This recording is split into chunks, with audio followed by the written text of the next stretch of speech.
Hello, everyone. Bonjour, hola, buenos dias, jamba, and probably a few others we could add in there. Welcome to day 2 of the Love Your City Conference 2020. We are so excited to have you here with us today, whether you're a team member or volunteer joining us on Zoom, or if you're following along on the live stream. We continue to be just a little bit in awe that we can bring a group like this together in this format. So thank you so much for being a part of it. Just as a way to give a quick roll call this morning, we're going to try something just with the different people from different areas. So if you've seen the wave before, you just wave your hands up. Because a bunch of us are watching on Zoom and even on the live stream, you can see screens. We're just going to get a chance. So when I call the area that you're from, if you can give us like a wave so that we can see the different areas represented. So first, if you are part of the global Atlanta team or the global board, let's go. All right, and Costa Rica, go. And Nicaragua. And how about Kenya? And Nigeria? And Boston? And San Antonio? And if you're watching on the live stream, you can do it on your own now. Well, great to have all of you here with us this morning. We are really excited to follow up on yesterday, which was a really wonderful day, learning about some foundations as Robert Grant talked to us about sacred scripture and sacred faith and sacred actions, and how as you receive from the Lord in those areas, you can then turn to share and discipleship with other people. I think much of our discussion yesterday about those things will continue to reverberate in our time and our sort of individual and group and team conversations in the coming days. So thank you to Robert Grant. Today, we get the chance to spend some time diving a little bit deeper into Love Your City. So one thing about Love Your City is this wasn't our idea. We didn't come up with this ourselves. Really, it started with Jesus. It started with Jesus gathering a team of 12 disciples. And then he invited them to go with him. And as a result, they got front row seats to seeing the power of the Holy Spirit transforming people's lives. During moments by the fire, walking around with Jesus, they were able to be trained as he talked to them. But then they got to go out and see what they were learning with Jesus lived out in real time in the real world. Then as they came back, walking, sitting by the fire, they were able to debrief and talk about what had happened and get insight from Jesus about what was going on. Then, maybe a little bit quicker than anybody would have expected, Jesus paired them up 2 by 2 and sent them out to go and do the same things. And that's when it got really interesting, because they had to go see if what they had been learning, they could count on the power of the Holy Spirit going with them to see it happen again. And then they got to come back and talk about it and how it went. And this is how a model was built of a worldwide movement. And this movement continues today. See, Love Your City is built on the belief that Jesus' methods were just as Holy Spirit inspired as his words. It's the same today as it was 2,000 years ago. It's about loving those who are right next to you. It involves walking into a world trapped in self-centeredness, loneliness, isolation, and incarnating, putting flesh on in order to demonstrate and proclaim the gospel of the kingdom in order to set the captives free.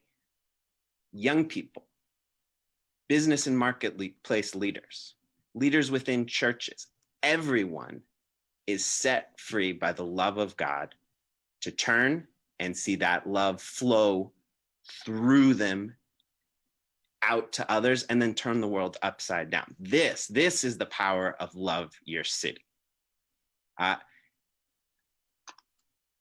And we're really excited today to be able to share an animation that shows a little bit more of what Love Your City entails.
Power of Love Your City is your place in it.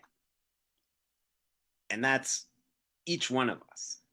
Every one of us watching and other people we're connected to have a place in. The fun thing we get to do today is to dig a little bit deeper. So I'm really excited for the people that you're about to hear from. We're going to have a 3-part panel consisting of 6 people who will share a little bit more about Love Your City. So we have 2 members of Boy with the Ball teams, Rebecca Yoder with the Boy with the Ball global team, and Ifeanyi Aneke with Boy with the Ball Nigeria. Then we're going to hear from 2 leaders within churches, Alan Hoskin and Chris Hyatt.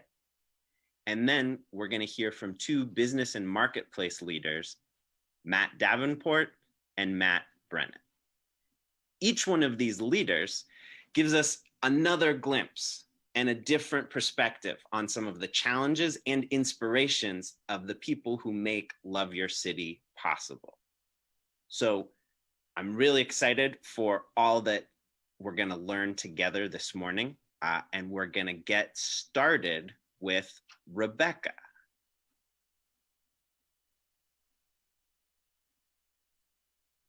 Good morning, Rebecca. Good morning, good afternoon, good evening, depending on where you guys are. I'm really excited to get to be with you guys today and to share with you some of my journey with Love Your City. It started for me back in 2018. I had just met Anna and I was starting to begin a friendship with her. And one of the first things around Boy with a Ball that she invited me to was a summer camp that they were doing over at Sarah Court. And my schedule only allowed me to be there for a day, but in that day that I was there, I was so intrigued with what I saw. I saw Kathy and I saw Molly and I saw other people loving the people of this community, and they were talking to me and telling me about the relationships that they had with them. And it was incredible. And I'd never really seen anything like it before, but I knew I wanted to know more. So I talked with Anna about it, and she told me they were there every weekend and they did walkthroughs, and then another team did tutoring. And something perked up in me when she said tutoring, because I'm a teacher and I had observed and I'd been told that this was a mainly Hispanic community, which means that English is not most of these kids' first language. And working in a diverse school, I've seen the struggles that brings. What happens is kids are coming to school and they speak English all day at school, and they hear English all day at school. And then they go home and they speak Spanish, or they speak whatever their first language is. And so there's a disconnect somewhere there. And it puts them a little bit behind their classmates, and it makes things a little bit difficult for them. And their parents are great and they're awesome and they're supportive, but they just don't speak English. And so it's really hard for them to support their kids academically. So when I heard about the tutoring center, the thought that people would take their time out on a Saturday to help in such a tangible and practical way, it amazed me. And I knew I wanted to be a part of it. So I went one Saturday and I volunteered at the tutoring center, and I was absolutely captivated. I met Maria. She's the one who started the tutoring center here, and I was so impressed with her. I was so impressed with the activities that she'd created for the kids. And then I really watched the kids, and I was amazed at how much they loved the tutoring center. I mean, it was a Saturday, so they didn't necessarily have to be there. They could have been outside playing. They could have been at home playing video games. They could have been doing all kinds of things, but instead they chose to come to the tutoring center. And it was incredible to me. And from that day on, I was absolutely hooked. And so I volunteered and I worked with Maria and Pat in the tutoring center. And then after a while, some of Maria's college work, she had to step away and work on that. And so Pete and I began leading the tutoring center together. And I've really seen how Love Your City can have such a transformational impact on education. There's a brokenness that comes with struggling in school. And it is very discouraging to these kids when they feel like they're not doing well in school. And when they look at other kids and they see other kids reading really well, but they can't, it tears them down. And it makes it really hard for them to be motivated. So what we're doing at the tutoring center is we step into that brokenness and we fight for them and we love them. And a big focus that we have is literacy. So we create a safe space for these kids to read out loud without being afraid that they're going to be laughed at. And we got so many books donated to us from different bookstores. And so we were able to create a mobile library. So these kids were able to check out books when they came to the tutoring center. They were able to take them home and read them during the week. And then they brought them back the next week and checked out more books. So it was a great way to make sure they always had something to read. We help them with homework. We do all that. But even more, beyond the academics, we build relationships with them. We play with them. We laugh with them. We have fun with them. And we really made the tutoring center a place that the kids want to come to. And really, it's a partnership. It's a partnership that we're building with the kids. It's a partnership we're building with the families. Jen and Christine have even gone to parent-teacher conferences and translated. And so we're also building partnerships with the schools. And what's interesting is when I first started volunteering for Boy with a Ball, I thought I was just coming in to do my part, to help out the kids and help with the tutoring center. But it doesn't stop there. Love Your City has had a transformational impact on me. In 2018, when I first stepped into all of this, I was really broken. I had walked away from the Lord. I didn't really want much to do with him, and I was a mess.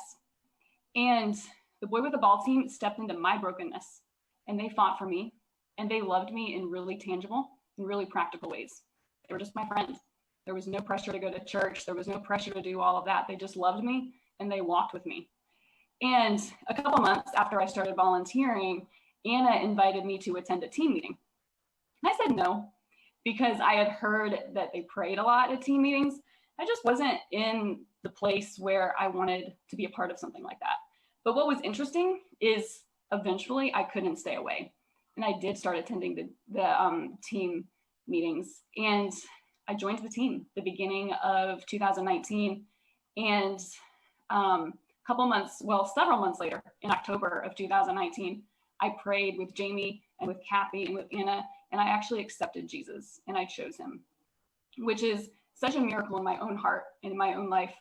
And then as I look at the miracles and the breakthroughs we've seen at the tutoring center, it's so clearly the Lord.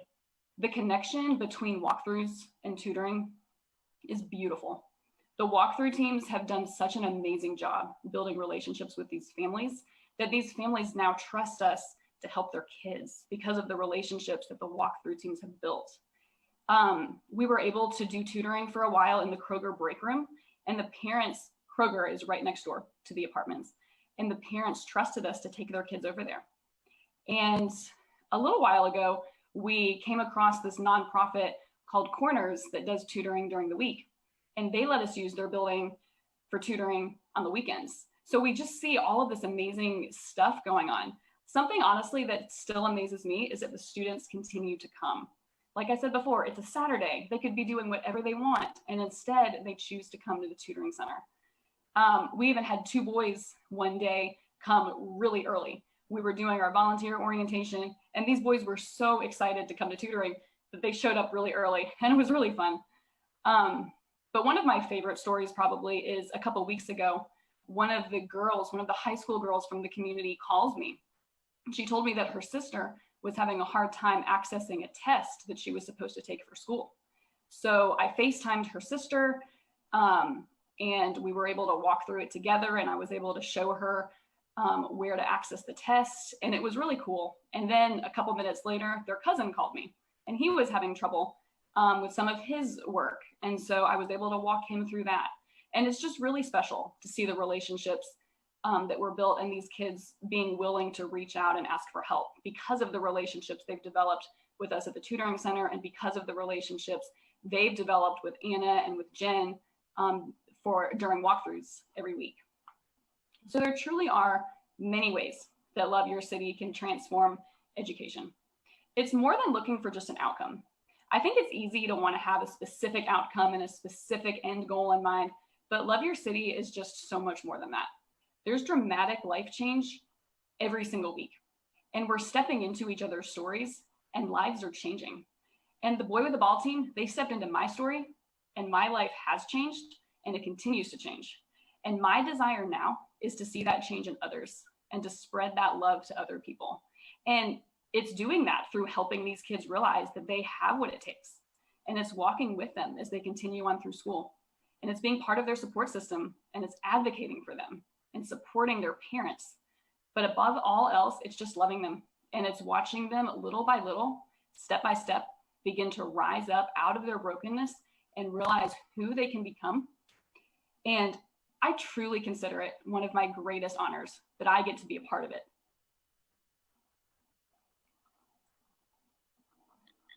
That's so wonderful, Rebecca.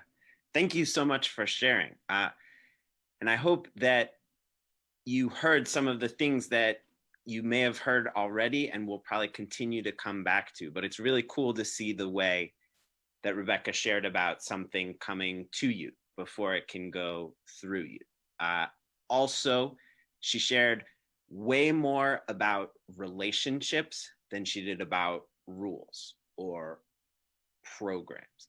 You heard all the names Rebecca mentioned as she just talked about her own story engaging with Love Your City. And it was that same thing that would cause, again, these are students who may not love school to come on a Saturday to do something that in some ways feels a lot like school. That comes out of the relationship, not the rules. The other really cool thing to hear was how then it wasn't just an external thing for Rebecca.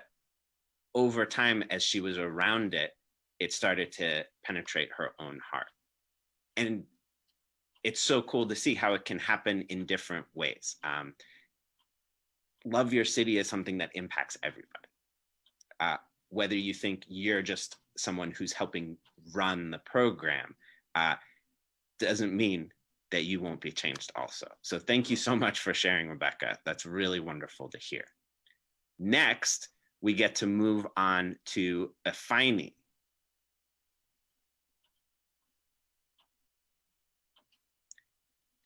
Good morning, Efini. Good afternoon.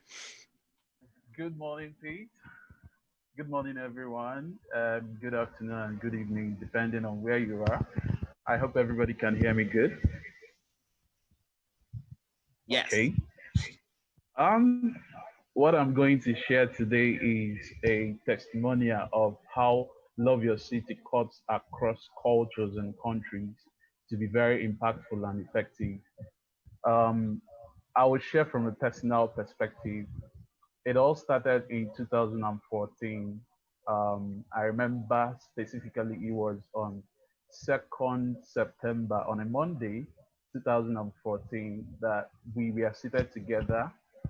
Me, Jamie, Kathy, Anna, Emeka, Mary, Cody, and some other people. It was amazing to hear the boy with the ball story and the story behind the name. I remember when we had a small group.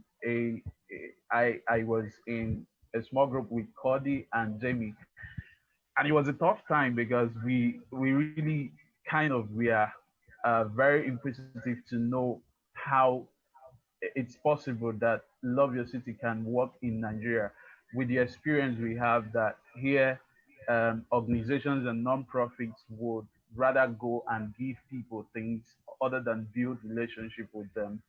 But just battling it out with Jamie, and then it was more like God brought clarity into the possibility of Love Your City happening in Nigeria. And we started meeting as a team.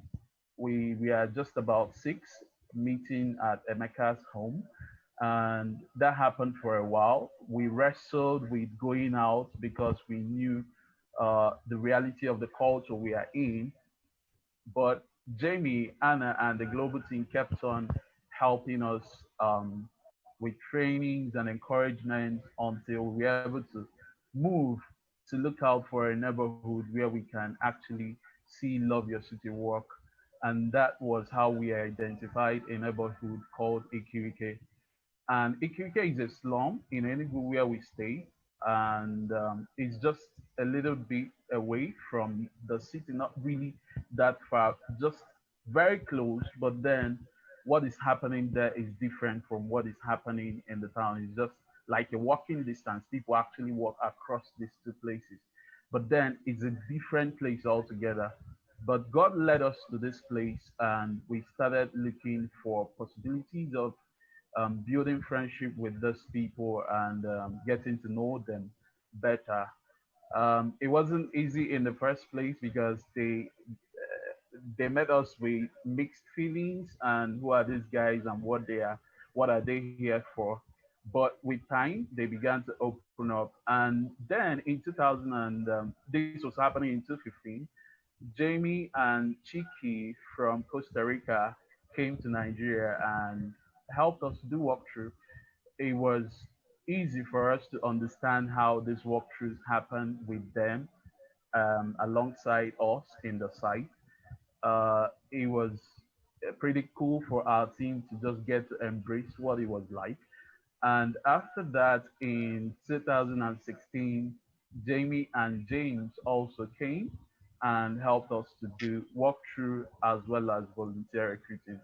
Because when we started doing walkthroughs, we started struggling with getting volunteers as well who would help us to do this more.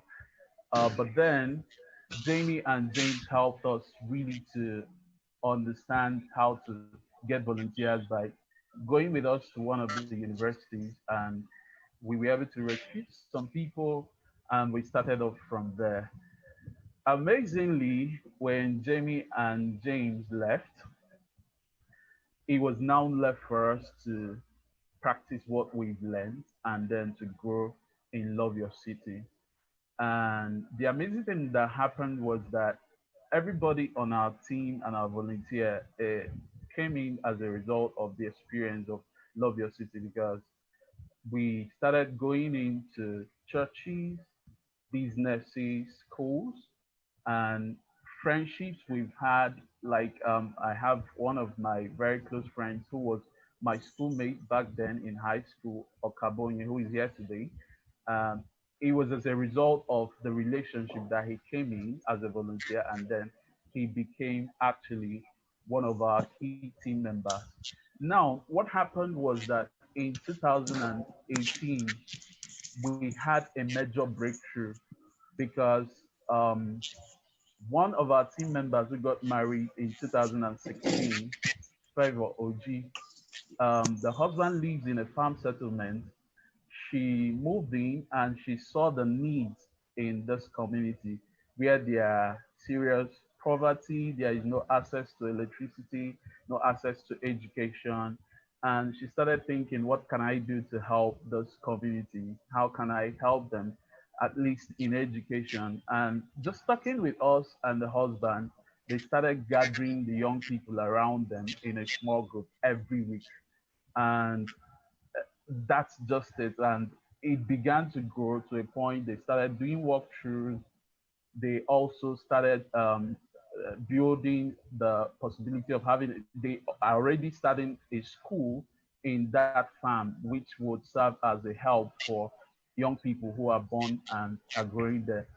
And also, without really getting ready for this to happen, the Udi team began also as a result of Chiamaka, who was in the beginning just curious, wanting to know what we're about and what we do. And having participated in our program, she got so impacted that she said it wasn't just going to be for her. She started gathering the young people around her, and they started meeting every week. They started with just three, and then now they have up to 10 people meeting. They also identified another community called Okoto in Udi, where they started doing walkthrough, they started providing tutoring, and they've been able to impact up to 60 young people in that community, reaching about 12 families. And they've also been able to get into one of the high schools in Udi, where some of the team members attend, and they started a club called Exceptional Youth Club, which is really helping a whole lot of young people in that high school to grow and discover their purpose. Um, Much of this wouldn't have happened if not for the fact that someone like Emeka went to what the Lord was saying to him, and he was able to come back to Nigeria just to give his life to young people and see the impact that would happen in their lives. And then that also connected me because I had this passion to really reach young people, but I didn't know how. I was limited with the possibilities. I know the Lord has been laying a whole lot of things in my heart, but then how to get that done was a problem. But the possibility of Love Your City happening and then expanding to just get the whole community changed one person at a time became a reality just as a result of obedience. And right now in Ikirike, we run a whole lot of programs like walkthroughs, we run tutoring, we provide scholarship for some of the students who are not able to continue with school because of lack of funds. And what we see happening in that community is amazing because we see other NGOs who are looking for where to make impact. We are now like the go-to people to be able to connect to this community, Ikirike. We've had a whole lot of other NGOs partner with us just to provide something for the residents of Ikirike. So what we see happening is it's beyond just what we can do with our hands, because one of the challenges we had in the beginning is we don't have money, and these people actually expect us to give them money. At least we should be able to give them some funds to start a business or just do something which every other person would do. But then we are coming with no money. We are just coming with friendship. But it was kind of challenging in the beginning. But with time, we discovered that they were opening up to us, and it became amazing how lives began to change because we see people like Mercy, who was able to get a scholarship and is about finishing her high school right now, um, grow to a point where she began to draw the children around her with her friends, and they began to learn. She began to teach them even after school. So we've seen Love Your City really scale and work across cultures. It is no longer just what happens in the Europe or what happens in the Western world, but it's actually working in Nigeria. We have a whole lot of people who are actually reaching out to us that we should come in and implement Love Your City in their community. But then it feels overwhelming right now because we are looking at, we don't even have the capacity to handle all we have at hand. But then we know that God has put something great in our hands, and I believe that with time, it's going to grow and it's going to just reach the whole country and the whole of West Africa in general. That's so great to hear, Afeni. Thank you so much for sharing. I think it gives us a really cool perspective over time of how Love Your City develops in a team and in a community. There are so many times that, for me at least, called back to things that you see happening in the Gospels. I think of Peter saying, "Silver and gold have I none, but what I do have, I give you." That was sort of the exact same thing Afeni was saying. Also, for any of us who've had questions about Love Your City or something that the Lord might be putting in front of us, and we say, will this really work? I just think of the disciples the first time they were sent out 2 by 2. They may have been going through the exact same kind of thing. We've seen Jesus do it, but will it really work here? Will it really work with us? And it was so cool to see in Afeni's story how over time, it wasn't because they had all the ideas right, but as they kept moving forward and kept being obedient to what the Lord was doing, things started to happen. So wonderful to hear from Rebecca and Afeni about just 2 examples of how Love Your City works. If we have more time, we could hear from dozens more people and dozens more stories. But hopefully that gives you a glimpse. Next, we're going to pop over to 2 leaders within churches who have firsthand experience in seeing how Love Your City is vitally important to churches. First, we're going to start with Alan Hoskin. So I appreciate the opportunity to share with you guys this morning. I live in the state of Georgia in the United States. So I live in the same community as Chris Hyatt and as Jamie and Anna in the same area. And so we live in the Atlanta, Metro Atlanta area. And I'm a pastor in the United Methodist Church and have been in my community for now 11 years. And came to be an associate pastor of a larger church in this community 11 years ago, and have had a variety of different experiences in my time here in the community. But what I really wanted to share with you this morning, my morning, is why Love Your City is such an important model for local churches in particular. And so I have a different experience in Chris. Chris can share how a church has begun to practice the Love Your model, the Love Your City model, and how that's transforming the church. I'm in a position where we are not currently practicing the Love Your City model, but I'm trying to encourage churches in our community to practice Love Your City.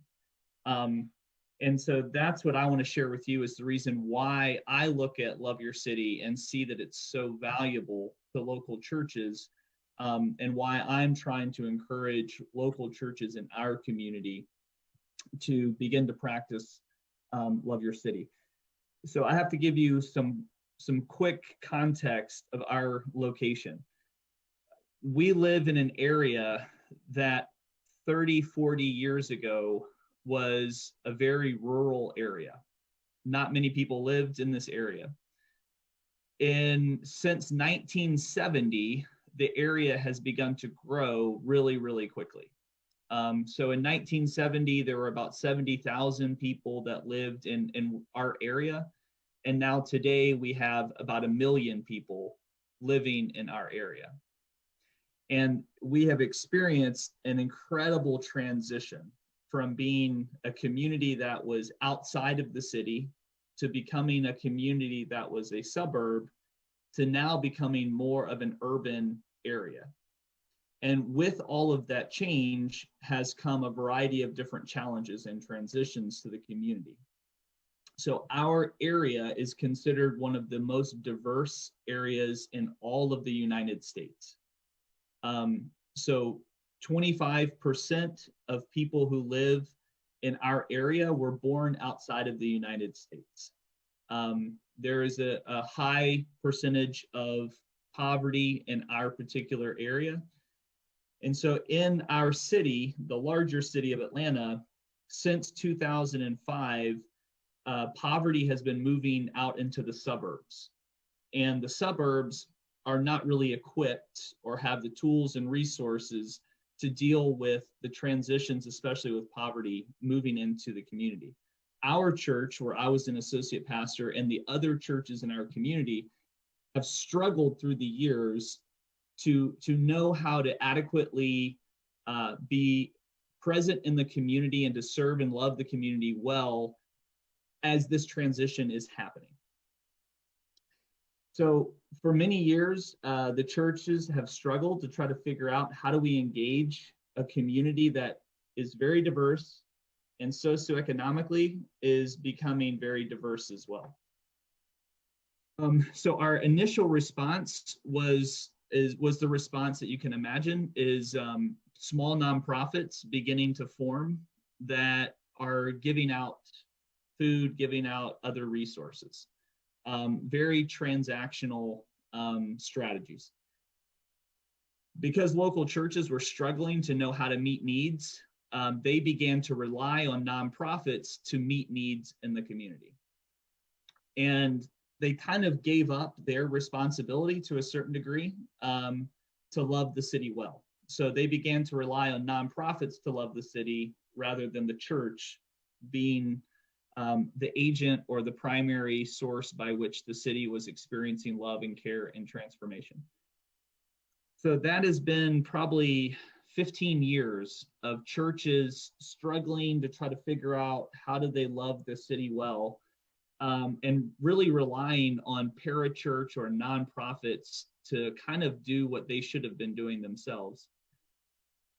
And so we're now in a time where leadership in our community has changed in some of our churches, and we have pastors who are asking questions about, how can we be more faithful as churches to engage our community, not just at a transactional, we give you things that you need level, but how can we begin to really authentically build relationships with our neighbors?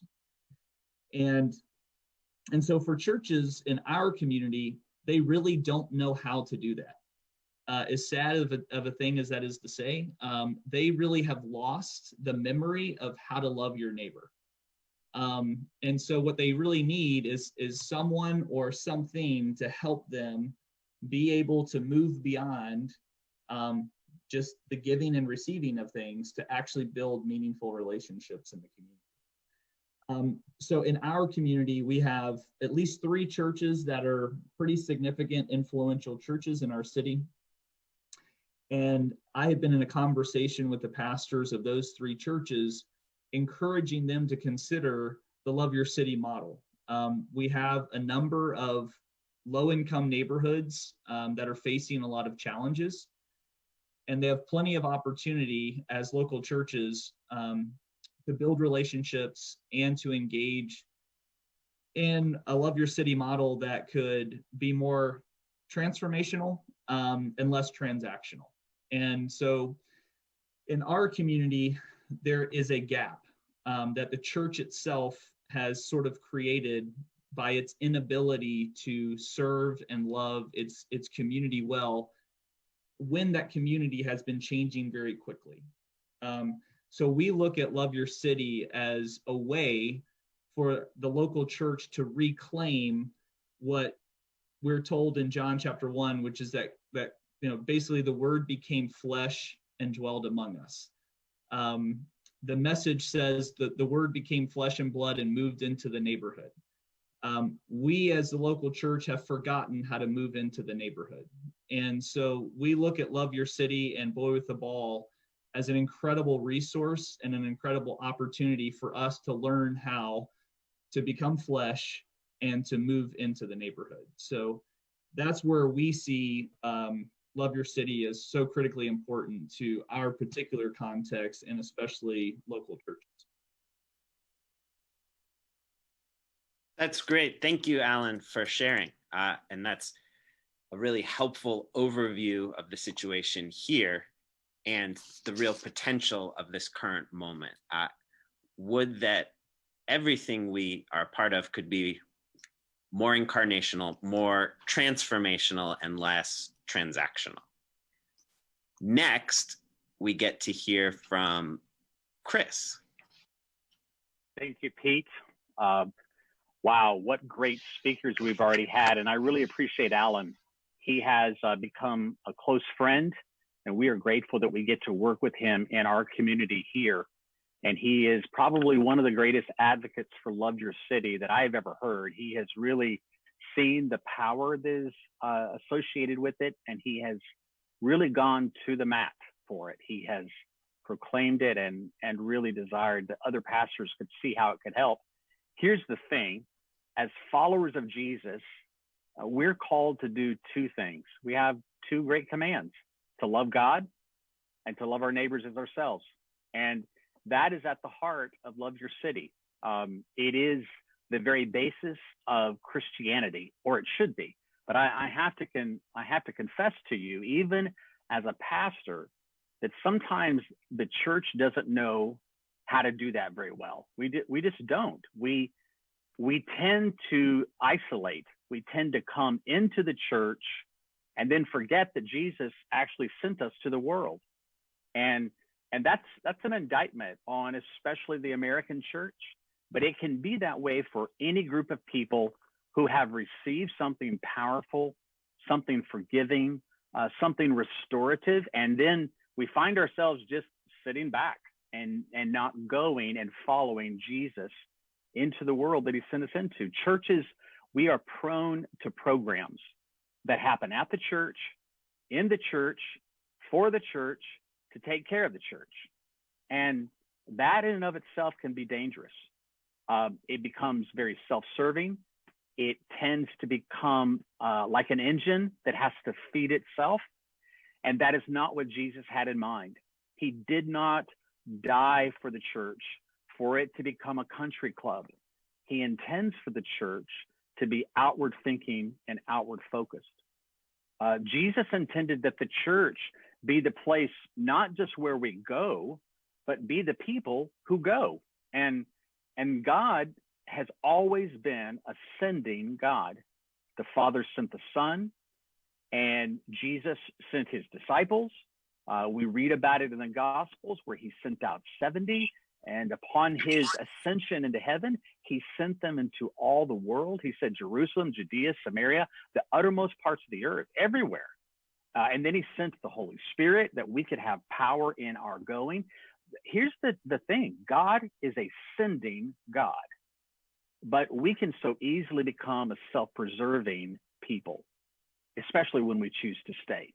So I believe and love your city. I believe it touches the very heart of God. It is in sync with the sending heart of God.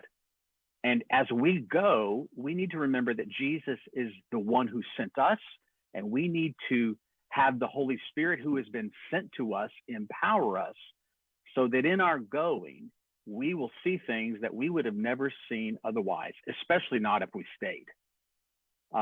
Boy at the Ball teams are significantly helpful to a local church. And I want to encourage each of the team members that are out there, especially those that are trying to establish relationships with churches. Churches can be a hard thing to break into, which is kind of a sad story, but churches need help. Local churches need help. And Boy at the Ball teams can help them, especially when you come in humbly and with a servant heart and with the desire to build and give, just like Jesus always did. Boy at the Ball teams can help churches see their cities and their neighborhoods and their neighbors differently. And churches need help with that. They shouldn't, but they do. And a Boy at the Ball team can really become a catalyst for that happening in that church.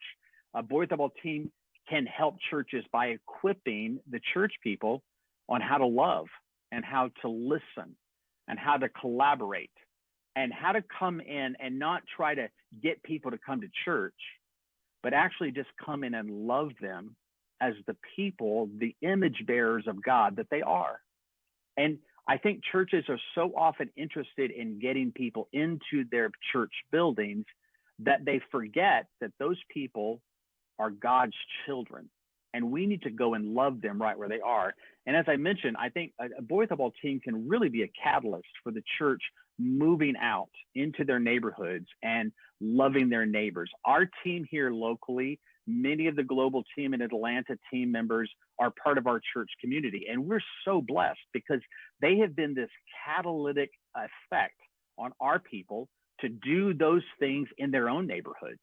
With their own neighbors, with their own coworkers, with people that they come in contact with. And so it's not just the missions arm of our church, it's actually a catalyst that begins mission throughout the church.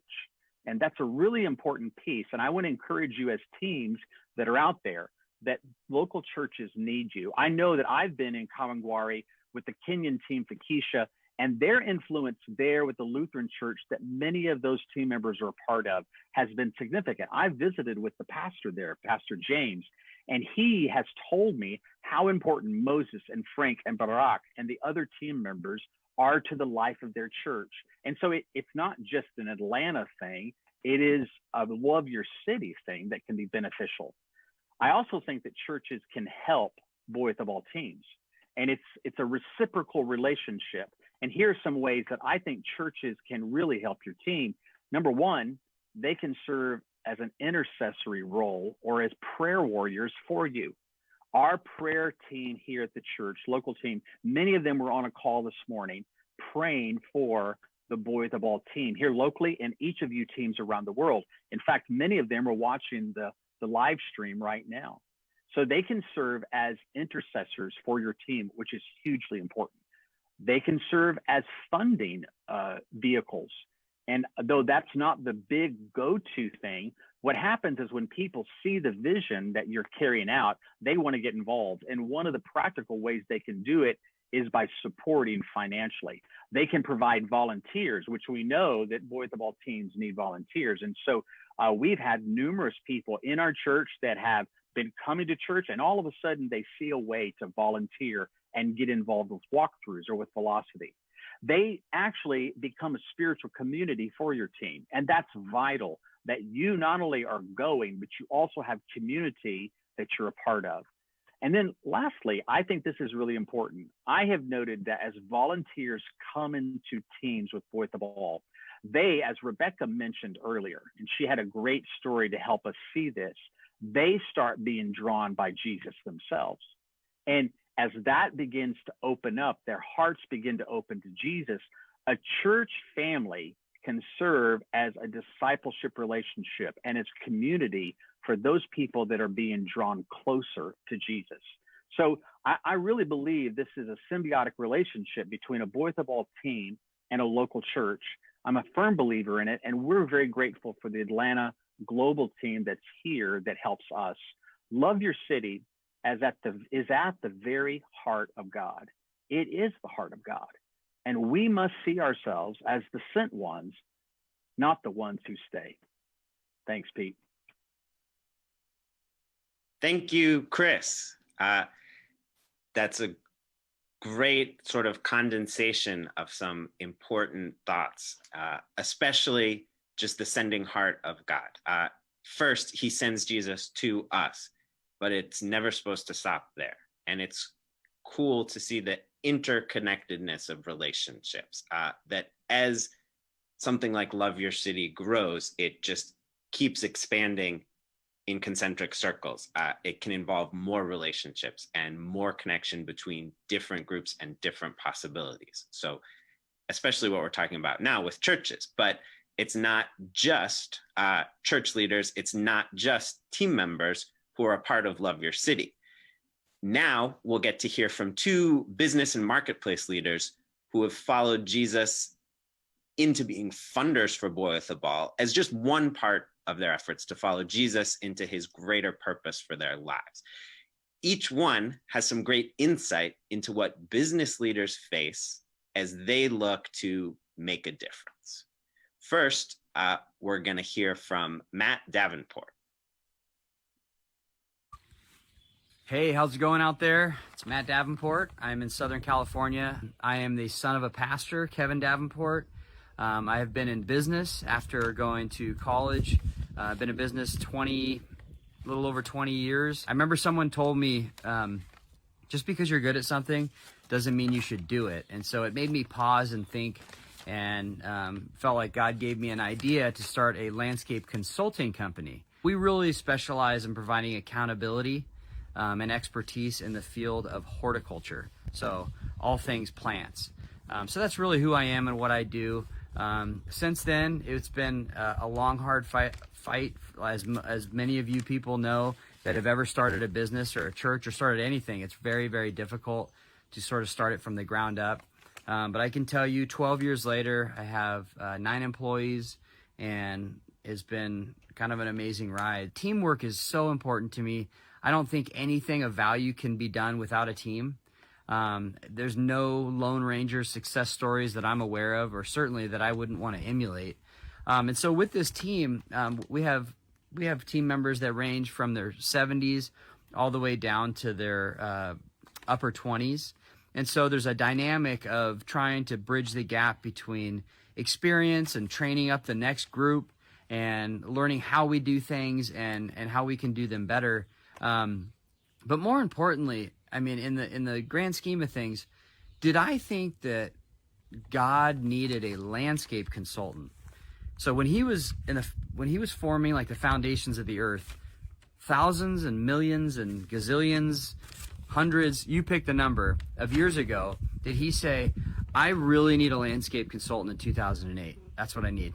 And that's why he created me. I've never believed that. I don't. I believe he's put me in this position and I'm to be faithful in it. It was not a passion project for me, but as I've learned, I've really, really enjoyed it. You know, our team, and I've been fortunate enough to be around them and to lead them in a way that I would want to be led. I take this line from my dad. He always says that he's trying to build a church that he would want to go to. I use that line frequently with my staff. I'm trying to build a company that I would want to work for. And what would that company be? What kind of company would I want to work for? I would want to work for a company that has a purpose beyond the 9 to 5. Most employees spend more time with their coworkers than they do with their family. So what does that purpose look like? One of them is giving back, and I don't mean monetarily necessarily. A couple years ago, we put sort of forth an initiative with our team that just sort of put the spotlight on them and the burden on them to come up with creative ideas to help people. And I encourage my staff to sort of, not in a necessarily in a pastoral way, but to sort of help them have some sort of, what's the word I'm looking for? Some sort of care for them beyond the job, because at the end of the day, what does it matter? What does it matter if you know, you showed up and you hit the time clock and you're doing different things if you haven't positively affected people? So that's been an initiative for us, and out of that, it's been amazing. We've had some creative things happen. We had a guy say, you know, and I was willing to like monetarily support some of these initiatives. So I didn't come up with the idea, hey, you go down to the you know, this place and you're going to do that, because that's just more work. But if I said to you, hey, what do you care about? You probably care about something different than I do. And so what do you care about? And let me come alongside and support you on that. So one of the guys, at our staff meeting, we were going over, so what are some things you're working on? What are you thinking about? How can we support you, you know, outside of work? And turns out this guy had been going to the hospital and found a need. He said a lot of cancer patients weren't able to get rides to and from the hospital. I was blown away. I was like, wow, that's incredible. Another guy, he went and worked at a community garden for some mentally ill people, and was able to redesign and rehab a garden that really benefits those situations. We had another lady that was into karate and identified a young person in there that was really struggling, and we actually labored with the dojo owner and split the cost to put this young person through training so he could get disciplined. And this isn't a marketing function. I think that's super important. There's a saying that really keeps me on track, and it's I don't know if it's credited to Martin Luther, but it says something to the fact of Christian businessmen Christian shoemakers aren't responsible for putting little crosses on their shoes. In essence, that's not what makes you a Christian shoemaker. What makes you a Christian shoemaker is making good shoes. And sometimes it feels like being in business is secondary in the church. So if you're a pastor or you're on staff or you're a minister or a missionary, then you're really doing it for the Lord. But I'm here to tell you that that is true. You are really doing it for the Lord if you're doing that. Hopefully you haven't turned this off when I said that. But if you're in business, you have such a unique opportunity to affect people's lives that, because you're dealing with their livelihood. And I get questions from staff members about their kids. I get questions from our clients that we come in contact with, all these landscape guys that are asking me about their marriages. But it's because I've shown a care for them beyond just doing the job. Yeah, that's it. Again, I'm Matt Davenport. I hope to meet you all in person one day. And I just love and appreciate what Boy at the Ball does. I'm a long time friend of Jamie's and have been fortunate enough to meet several of the team members. What you all are doing is, like, to me, a hybrid of church and business, because there's a real business approach. It's very strategic. There's a word for it, and it's just kingdom. You can't describe what you're doing. And I think at the end of the day, if the indicator to me that God's in something is that it multiplies.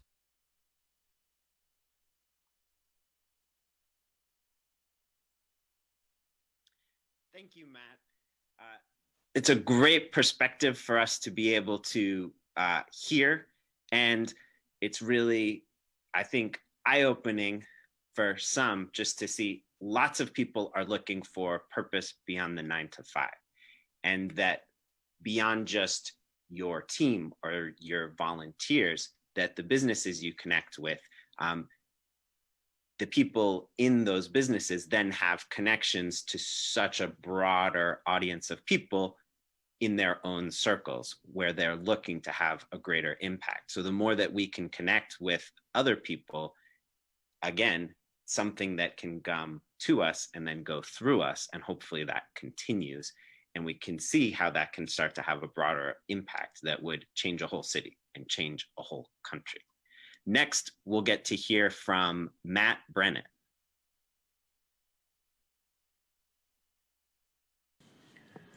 Good afternoon, Boy the Ball team. My name is Matt Brennan. Some of you know me. I'm a friend of yours and love and appreciate you. And I'm very happy that you are gathered in quarantine, at least virtually, for a time of equipping and encouragement. And I'll be praying that this time together is special and helpful to you. I work for a company called ProLift Rigging, based outside of Memphis, Tennessee, and we're a construction company here in the United States. We lift and move heavy things for different industrial and manufacturing owners around the country. And the work that we do is pretty hard and special, but satisfying because it's constructive. When we're done with our job, you can clearly see we've lifted and set something and done our job. But I don't consider myself just a businessman. When I was a young man, the Lord called me to himself, and specifically spoken to my heart through scripture and prophecy, that he'd called me to himself to serve him in his gospel being shared among the nations. And I was surprised to discover that assignment and that calling played out in the context of business. Because as a young man, I believed that there would probably be no greater joy than just serving in full-time ministry, because all you did was serve the Lord, and he was all you spent your time thinking about. And I romanticized that path and thought that if I get a job, I'll somehow be compromising. But I've discovered that the truth of that is opposite. I didn't quite understand the nature of the Lord's ways as a young man. I thought I did. I'm 42 now, and I understand his ways probably less than I did back then. If you'd have met me when I was 22, I would tell you exactly how things worked. But I have learned a couple of things, and I wanted to share something that might encourage you from 1 Kings 19:14.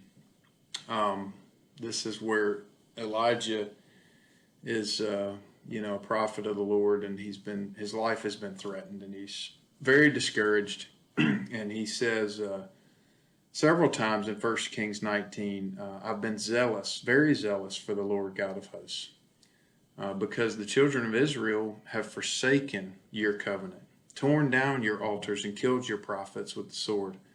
I alone am left, and they seek to take my life. The Lord went on to respond to Elijah and tell him that he wasn't alone. There were actually 7,000 more like him that were dedicated to trusting and believing in him. And there's one other verse I'd like to share from Acts 18, where Paul was engaged with the city of Corinth, and he was also threatened as he carried out his work to share the good news with the poor. And the Lord came to him. Jesus actually came to him and spoke and said, "Do not be afraid, but speak and do not keep silent, for I'm with you, and no one will attack or hurt you, for I have many people in this city."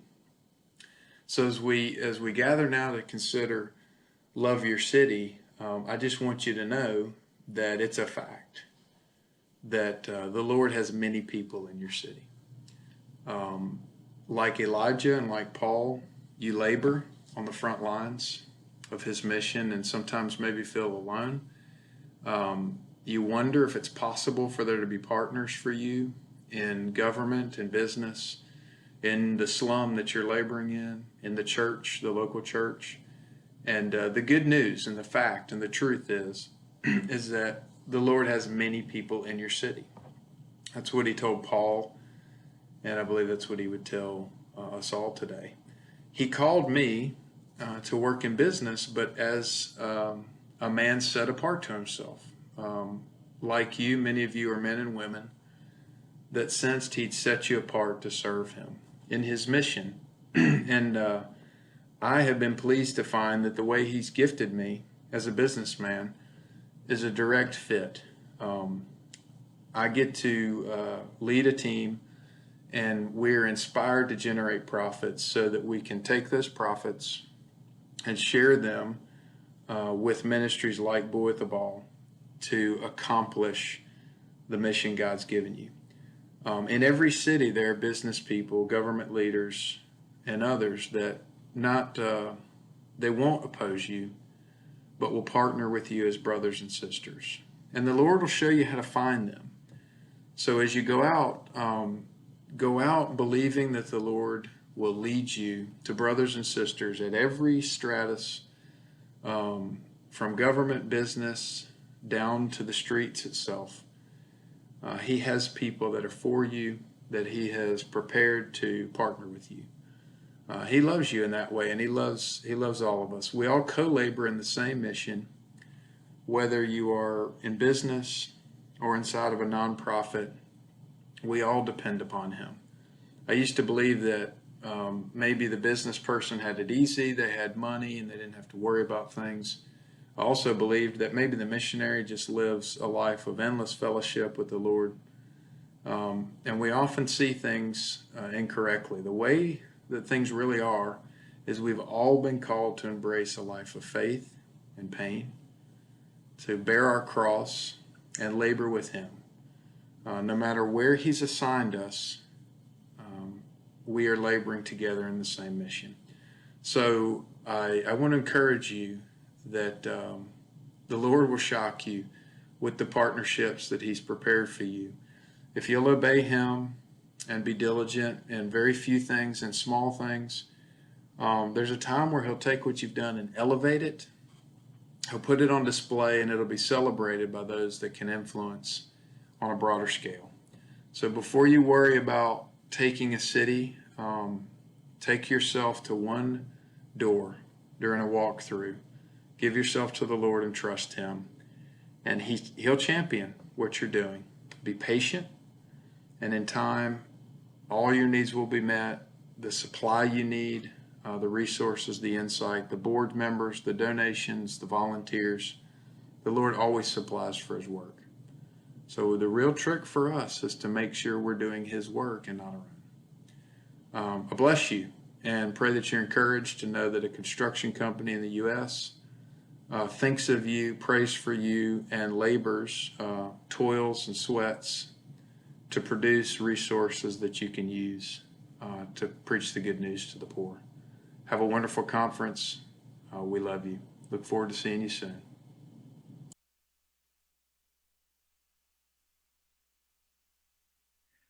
What a clear message, and what a great encouragement.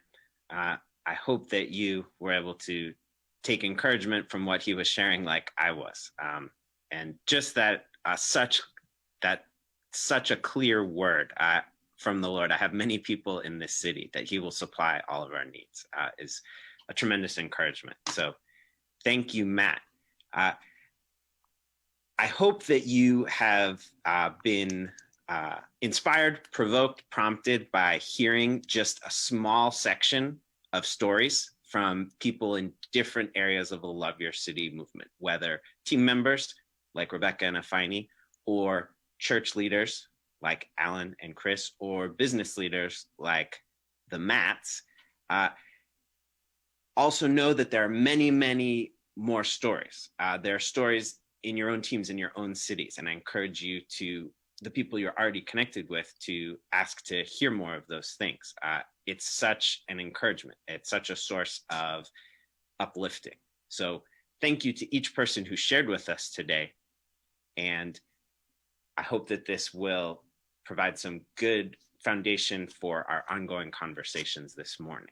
Next, we are going to turn things over to Jamie, who will be leading us into our next session. Hey, thanks, Pete. Wow, this has already been such a wonderful morning with so many great statements. I wish I could go through and just highlight them all, but that's not what I'm here to do.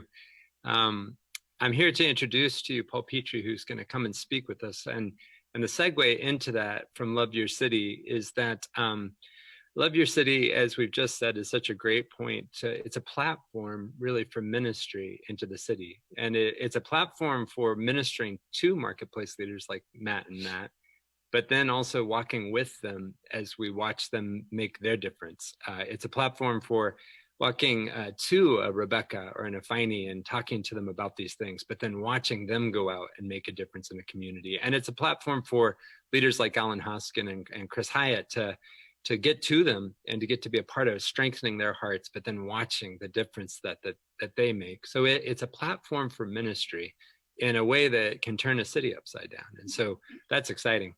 But the interesting part about it is that as in any ministry, the strongest thing that any of us could say this week is that ministry it's really Jesus's job. It's the work of the Holy Spirit. And there are times where we get into these situations where we're going out to make a difference. And if we're not very, very careful that our first priority is to be close to Jesus, we'll run dry pretty quick. And so Paul coming this morning is a tremendous strength for us because, first of all, I think Paul is a mixture between Indiana Jones, the Apostle Paul, and the Apostle John in that he has done these amazing things that have been historic. And there are stories of him all across the world, but also running a drug rehabilitation center. So you guys in Kenya should be pretty keyed in. Also the way that he and his wife, Rebecca, ministered as a couple, that the closeness of their relationship, that's something we talk a lot about in Boy the Ball is how do we as couples become really effective together and full of life together. But the real exciting part about Paul, and Paul has all kinds of things, for goodness sake, he's been knighted. I mean, who here has that going for them? But the really exciting reason to have Paul speak to us this morning above all else are two things. One is his focus on relationship.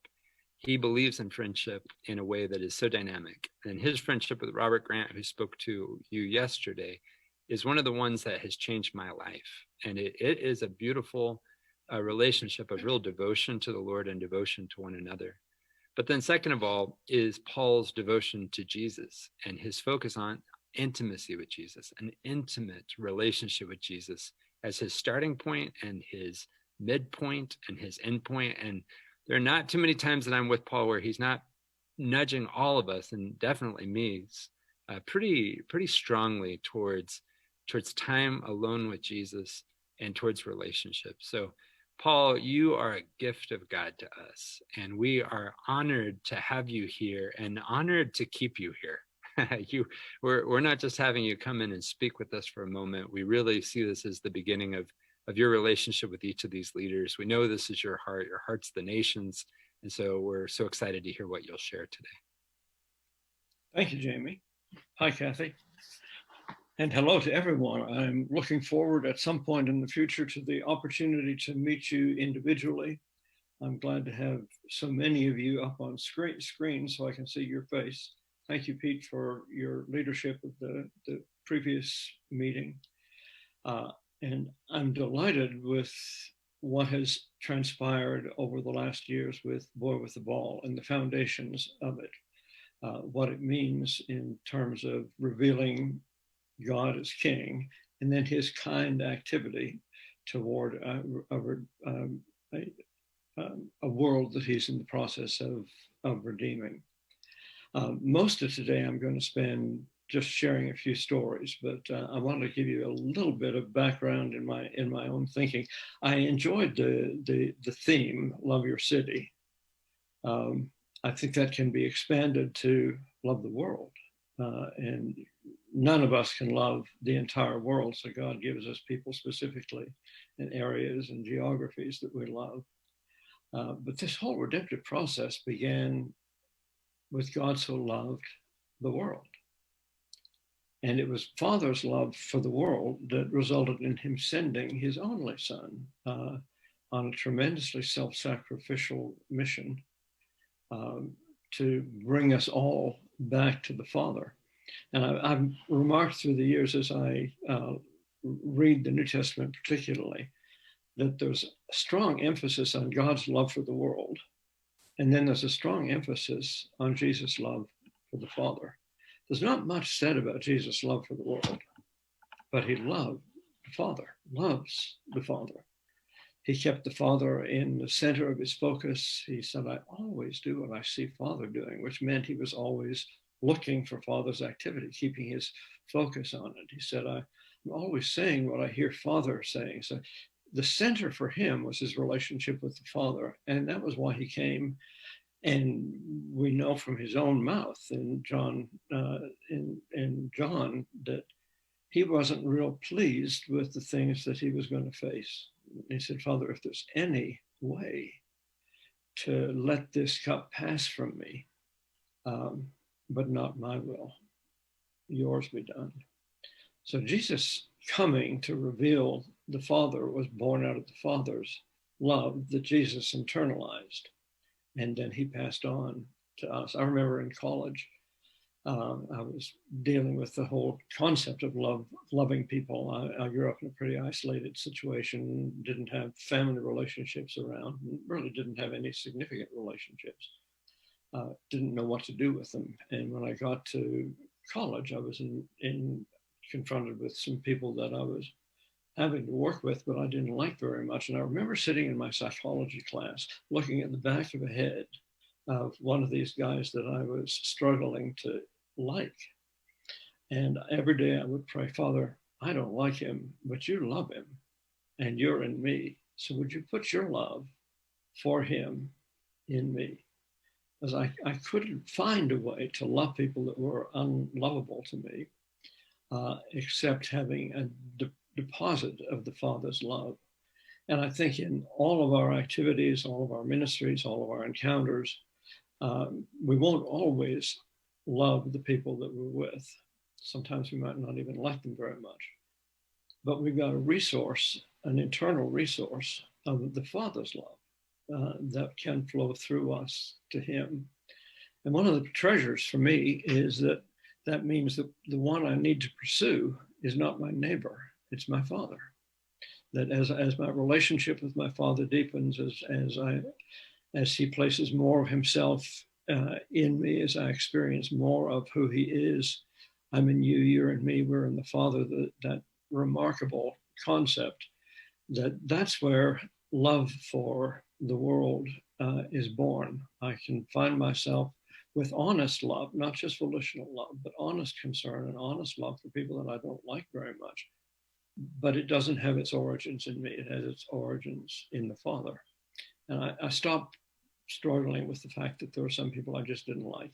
I said, Father, you love them. And if you want me to love them, put your love for them in me and let me be a channel.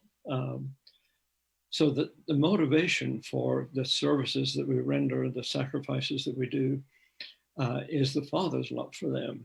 And the source of that love is the Father himself. And that puts a great deal of importance on our daily encounter with him, our daily drawing on him and releasing of ourselves to him and asking him to form Jesus in us. And Jesus served because he loved the Father. So my great relief in the 50 plus years of service that I've had thus far is the fact that Father's love in me will work its way out toward the people to whom he's sending me. The second thing I wanted to mention was strategy, because there are a lot of different strategies depending upon the goals, and I'm not intending to talk about strategy at this point, other than to look at Jesus for a fundamental example of strategy. And because Jesus is our ultimate example. He's a perfect reflection of the Father. We look at Jesus and we see the Father. If you've seen me, you've seen the Father. So again, there's this centrality in the Father and in the Son. And I remember it was decades ago now that it jumped out to me that Jesus himself said, I always do what I see my Father doing. Because that spoke a great deal to me spoke a great deal to me about focus, that our focus is not on serving God, it's on loving him. And if serving and meeting the needs of people is the primary goal, that gets skewed or can get skewed. But when we keep our eyes on the Father and see what he's doing, then we find ourselves being able to engage in redemptive action. And it's not predictable action. I often in my early years thought Jesus healed everybody, and then it dawned on me he did not. The guy at the pool of Bethesda, there were, I don't know, dozens maybe of ill, crippled people around that pool. And I'm sure Jesus loved them and cared for them. But as he came up to the pool, he saw one guy that the Father was doing something with. And he walked up to him, and he was the one that Jesus healed. And I've thought often about the rest of the people around that pool, if they were angry that they weren't ones who received that healing. But that's another matter. The issue is that we're not just looking at people's needs. We are looking at their needs. Obviously, there are tremendous needs around us, and Jesus came to meet our needs, to heal the sick, to cleanse the leper, to cause the lame to leap and open the eyes of the blind. He came to do all of that, but it wasn't a general intent. It was a specific intent that was built on his looking for what the Father was doing at a specific time. So again, there's this vertical draw that causes us to keep our ears and our eyes fixed on Jesus as we go about the various aspects of life. And I through the years, I've found that extremely liberating and extremely important, because in my early years, I spent a lot of time strategizing. And then I realized that my strategies were often hindering my ability to enter into something that was outside my strategy. And I'll jump ahead here for a moment, but when we began working with the political leaders in Europe in 1996, I had never had a sense of call to political leaders. I never thought about it. And it was through relationships, and I'll get on to that in a moment. But once I saw that Father was doing something in that area, I stepped into it without having any long-term perception of what was going to transpire as a consequence of that. And now there are 35 national prayer breakfasts in Europe, from Moscow to London, Helsinki to Skopje, and one in Jerusalem that's held in the Knesset. We are under the auspices of President Rivlin. Those were not things that I could have even imagined, certainly couldn't have strategized toward. But I saw the Father doing something. He started opening relationships with some people. I entered into those relationships. And as a consequence, there was a wide door that opened. And that leads me into the third point that I wanted to bring here. So the first is our motivation is love, but we receive love by loving and knowing and loving the Father. Our motivation or our strategy is to watch for what he's doing. And that doesn't mean that we shouldn't be meeting the needs of people, obviously. But you want to keep your focus on, in this situation, in this context, what are you doing? Because he often does things that are outside the box for us, or outside of our spheres of activity. And unless we've got our eyes open, we'll stay within a certain framework that will be defined by our expectations rather than by Father's activity. And the third has been a very vital reality for me through the years, is that destiny is a corporate matter. I mean, he said that to me, I think it must have been back in the early 70s. And your destiny unfolds when you find the people with whom your destiny lies. So being open to relationships, meaningful relationships with lots and lots of people, but then There are those that are involved in your unfolding destiny. Jesus did that. I mean, he came to serve. He wasn't serving. And early in John, we're told that he didn't give himself to anybody because he knew all men. It didn't mean he didn't heal the sick and didn't preach and speak to them. But it was a couple of years later that he perceived, obviously by the Holy Spirit, that it was time to give himself to a group of men. He went up on a mountain, spent the night praying, came back down and identified the guys that he would give himself to. One of them obviously betrayed him. One of them, what did Peter do? He denied him. And Jesus didn't hesitate to give himself to Judas, even though he knew what was going to happen. Why? Because they were the ones the Father said to give himself to. And then they were the ones who received the unction and the Holy Spirit and were the ones that expanded his kingdom to where it is today. But it was those 12, and it was essential to Jesus and to Jesus' ministry and Jesus' obedience to the Father to find those 12 in the Father's time. You don't just go start looking, you just keep your eyes open. And then it was mentioned, Jamie, my relationship with Robert, our relationship with Robert and Sue was one of those divine encounters. We met one another, and we often said at that point, we felt like we entered into somebody else's covenant because there was an immediate sense of joining. And that was nearly 50 years ago now. And it's been a most vital relationship. So relationships, a relationship with the Father, relationship with the Son, relationship with those that God gives to us and gives us to. And if those things are at work, if they're dynamically at work as principal realities, that'll unfold opportunities and calls that might fit in the category of Jesus said, you're going to do something more than I do, than I've done. I wanted to tell one story. I'd like to tell two if I have time. I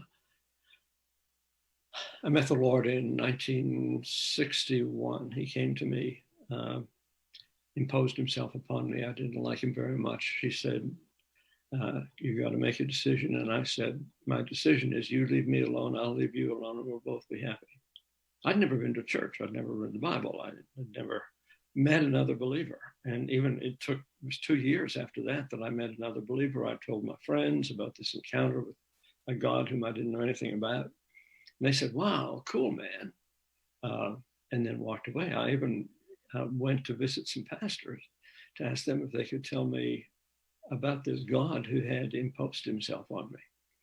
And both the first two pastors that I talked to I said, can you tell me something about this God? And they said, Mr. Petrie, you may not come to my church, which is understandable. I was 16 years old. I was living on my own. I had a very strange story of God meeting me in a Peter, Paul, and Mary concert.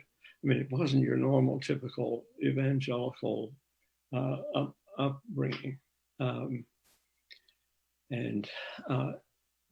But then I've got to skip over a lot of that. But in college, where I met my wife, a sense of call to missions developed with two of us. Actually, before we met one another, we both committed ourselves to missions. And in 1966, I took a band to New York City, worked with David Wilkerson. That was a remarkable time. Came back and we married that year. But on July 4, 1966, in the chapel at Teen Challenge in New York City, I was praying and I was reading that scripture from glory to glory. He's changing me. And I laughed out loud. I said, God, if there's anything more glorious than this, I can't imagine it. we were seeing people come to the Lord on the streets and healed and delivered and remarkable miracles. And it was an incredible time. And he said, all right, son, well, next summer, you're going to be in Africa and Europe. Now, this is 1966. What's the name of the major youth missions globally? The big one based in Hawaii. YWAM. Pardon? YWAM. YWAM, yeah. YWAM didn't exist. There wasn't any opportunity for kids to go. And we were 21 years old at that point to go overseas. How do you even do that? So I stopped laughing when he said that and began to say, well, show me. I don't know how in the world to even begin something like that. I mean, we were poor as church mice. Rebecca and I got married at the end of that summer. We lived in an 8x38 trailer. I was separated from both my folks at that point, so I didn't have any sources of income. But this next summer, you're going to be in Africa and Europe. Later that autumn, a friend of mine, some of you may have known him, Paul Law, came down to our trailer, and he said, Paul and Becky then, I'm feeling like the Lord is speaking to me to return to Congo. He was a missionary kid from Zaire at that point. What do you think? You think we could partner together? And anyway, we did do that. We left the day after graduation and flew first to Paris and then on to Kinshasa with a few stops in between. And we were shot at, we were arrested.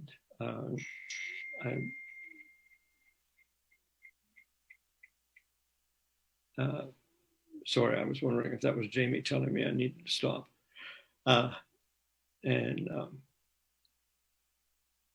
When we landed in Kinshasa, both Rebecca and I felt that there was some destiny there for us.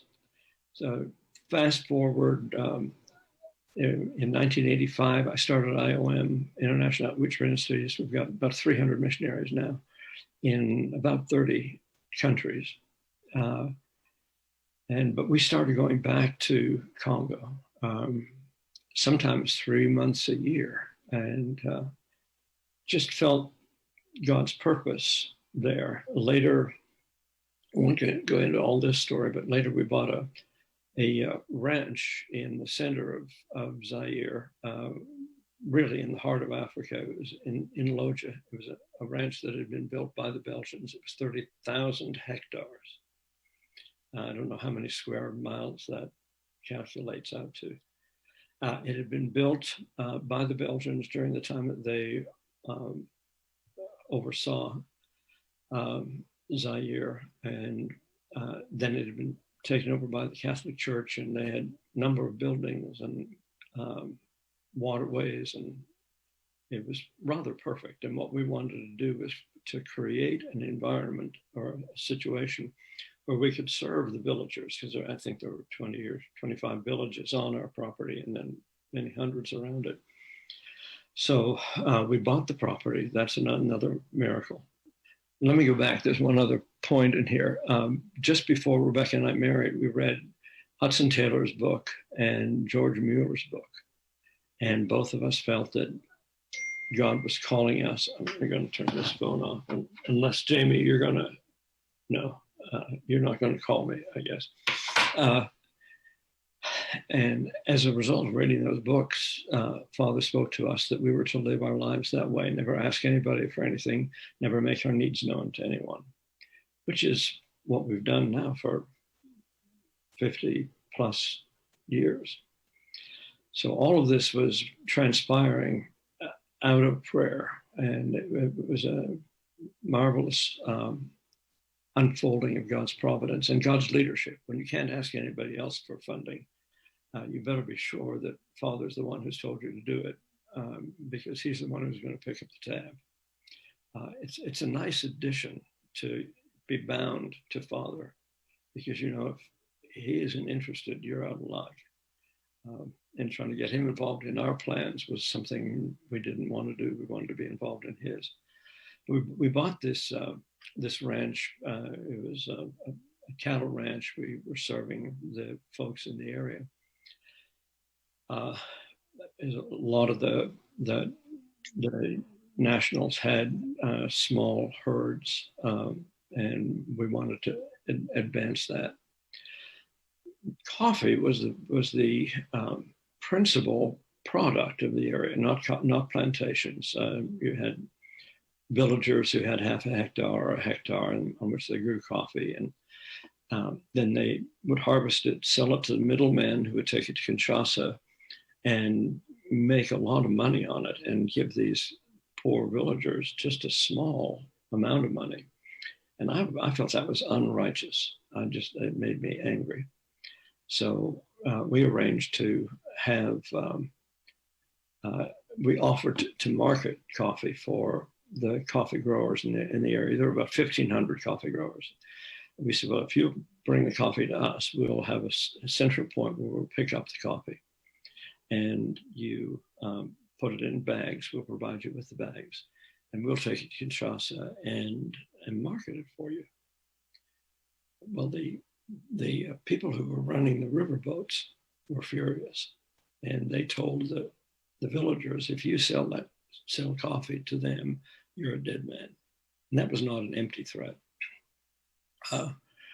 But they gave us the coffee anyway. But then the riverboat captains wouldn't take our coffee to Kinshasa. We built some, what did we call them then? Depots, like storage units in Benedi Bailey, a riverboat, a river port, and put what ended up being 200 tons of coffee that had been given to us by these 1,500 coffee growers in the depots by the river, and went to Kinshasa and had 2 riverboats built. Had a different design, and came up when the riverboats were ready, and took the coffee down to Kinshasa, and we quadrupled the annual income of 1,500 coffee growers in central Congo, central Zaire. And then the next year, we doubled it again, including paying for the construction of the boats, the salaries for the captains and the sailors, and all that was needed. So you can get an idea of how much money the middlemen were getting and how little they were getting.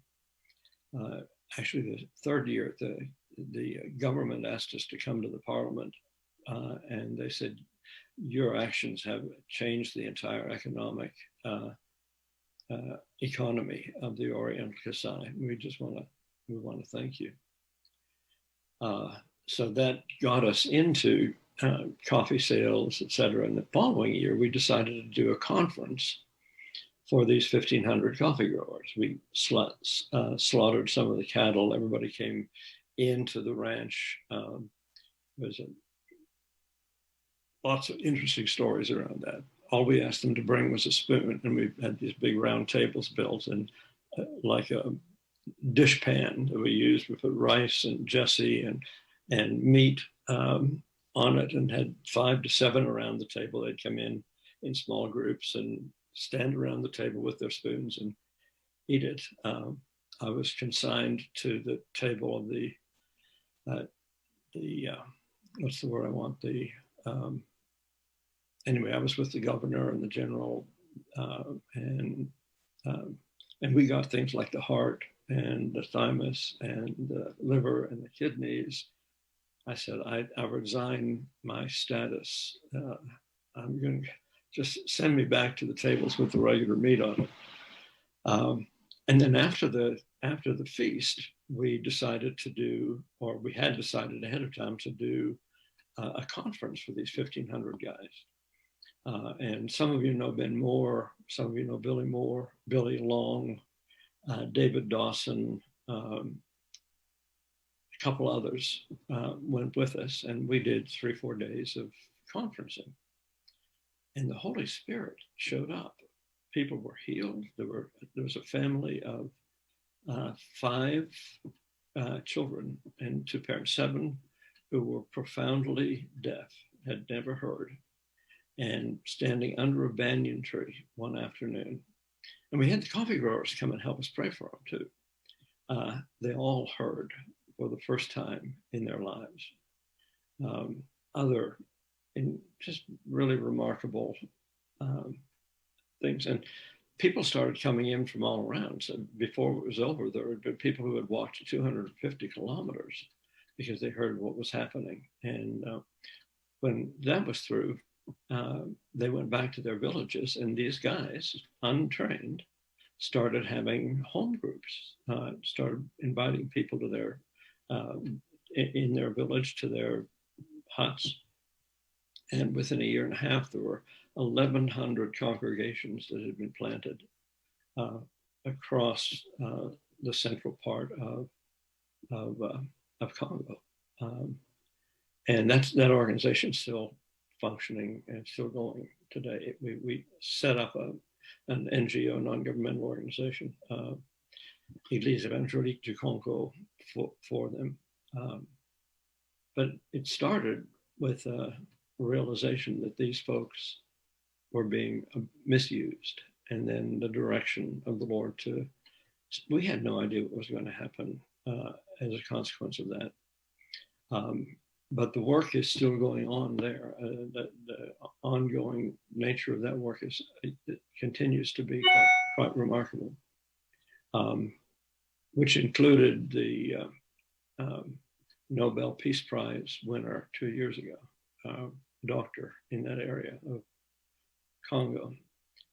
So the idea of, I don't know that I loved those coffee growers, but I loved my father. And when he indicated, and when we saw him doing something among them, we took initiative. And who would have ever conceived of selling coffee that resulted in 1,100 congregations? And I'm very enthusiastic about getting outside the box and staying attached to what the Father's doing with the people that he attaches you to. And the people that he attaches you to may or may not be part of our fundamental organizations. A lot of the people that I'm deeply connected with and work with aren't a part of our covenant heritage. Some are Orthodox, some are Catholic, some are even Muslim followers of Jesus, by the way. So that's the way I would recommend. Father has to give you the insight, but rather than to seek, what do you want me to do, Father? Father, help me to know you better. Help me to hear you better. Help me to see you better. Help me to know you until I love you. And let my love for you be the fundamental motivation for everything that I do in my life. And then let the Holy Spirit lead even into strange paths. So that's one of the stories I would tell. I don't want to take any more time, but any questions? Or Jamie, do you want to take over from here? You're doing great, Paul. You have time for another question, another story, if you'd like. We're about 10 minutes away from needing to wrap up. Okay, well, I do have another story. It predates the one that I just told you. When Rebecca and I graduated from university, we went that summer to Africa. We came back, and I had spent the summer before with David Wilkerson up in New York City, and brought our band up, and shared a bit about that. But that had given us a concern for folks in the inner city, for kids on drugs. So we started working in the inner city in a place called Davis Bottoms, not very far from where I live right now. And that was 1966, I guess, somewhere in there anyway. Many of the shotgun houses in the area didn't even have plumbing, certainly no toilet facilities or bathing facilities. And we just went into the neighborhood and visited the streets, and it was a very dangerous area. The police recommended us not going in there, at least not going in unless we had a good group. well, short story, we led about 250 kids. These are by kids. I mean, there were a number of children that were led to the Lord too, but these would be mid to senior high school age teens. And I had a very good reception. After a few months, the gals on our team, because this is Christ Center, by the way. I hope you can see this. I can't tell, but can you see that building? Is that beautiful? That's Christ Center. That's the 30,000 square foot building, 15-foot ceilings. And we had, that's the full-time staff. All 21 of us lived in the building. And then we had up to 50 kids who were coming off drugs who lived in the building. And that's Rebecca. Oh, and that's me with long hair and a beard, and I'm playing my guitar. And that's the coffee house, the catacombs. We had a lot of gang fights down there. I hid behind the piano. But we felt that we needed to provide some way for these kids to get out of their sociocultural setting, because growing spiritually in that environment was so difficult. So we looked around and found that building. It's an historical building, so it can't be torn down. And it had been sitting empty for 12 years at that point.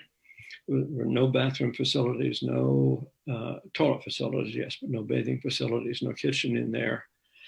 And you can imagine 35,000 square feet. That's a lot of room. I went to the owner of the building at that point and said we'd like to rent it. Well, we didn't have any money. Rebecca was teaching school as a what do you call somebody who's still in school and teaching as a part of their education, as a student teacher. And I was going to school. We lived in that 8x38 trailer. And we walked in and said, would you rent the building? And Mr. Webb was his name. The fact that he allowed us to rent the building was a miracle. He said, you may rent it. I mean, what else was he going to do with that building? And it was $9,000 a year.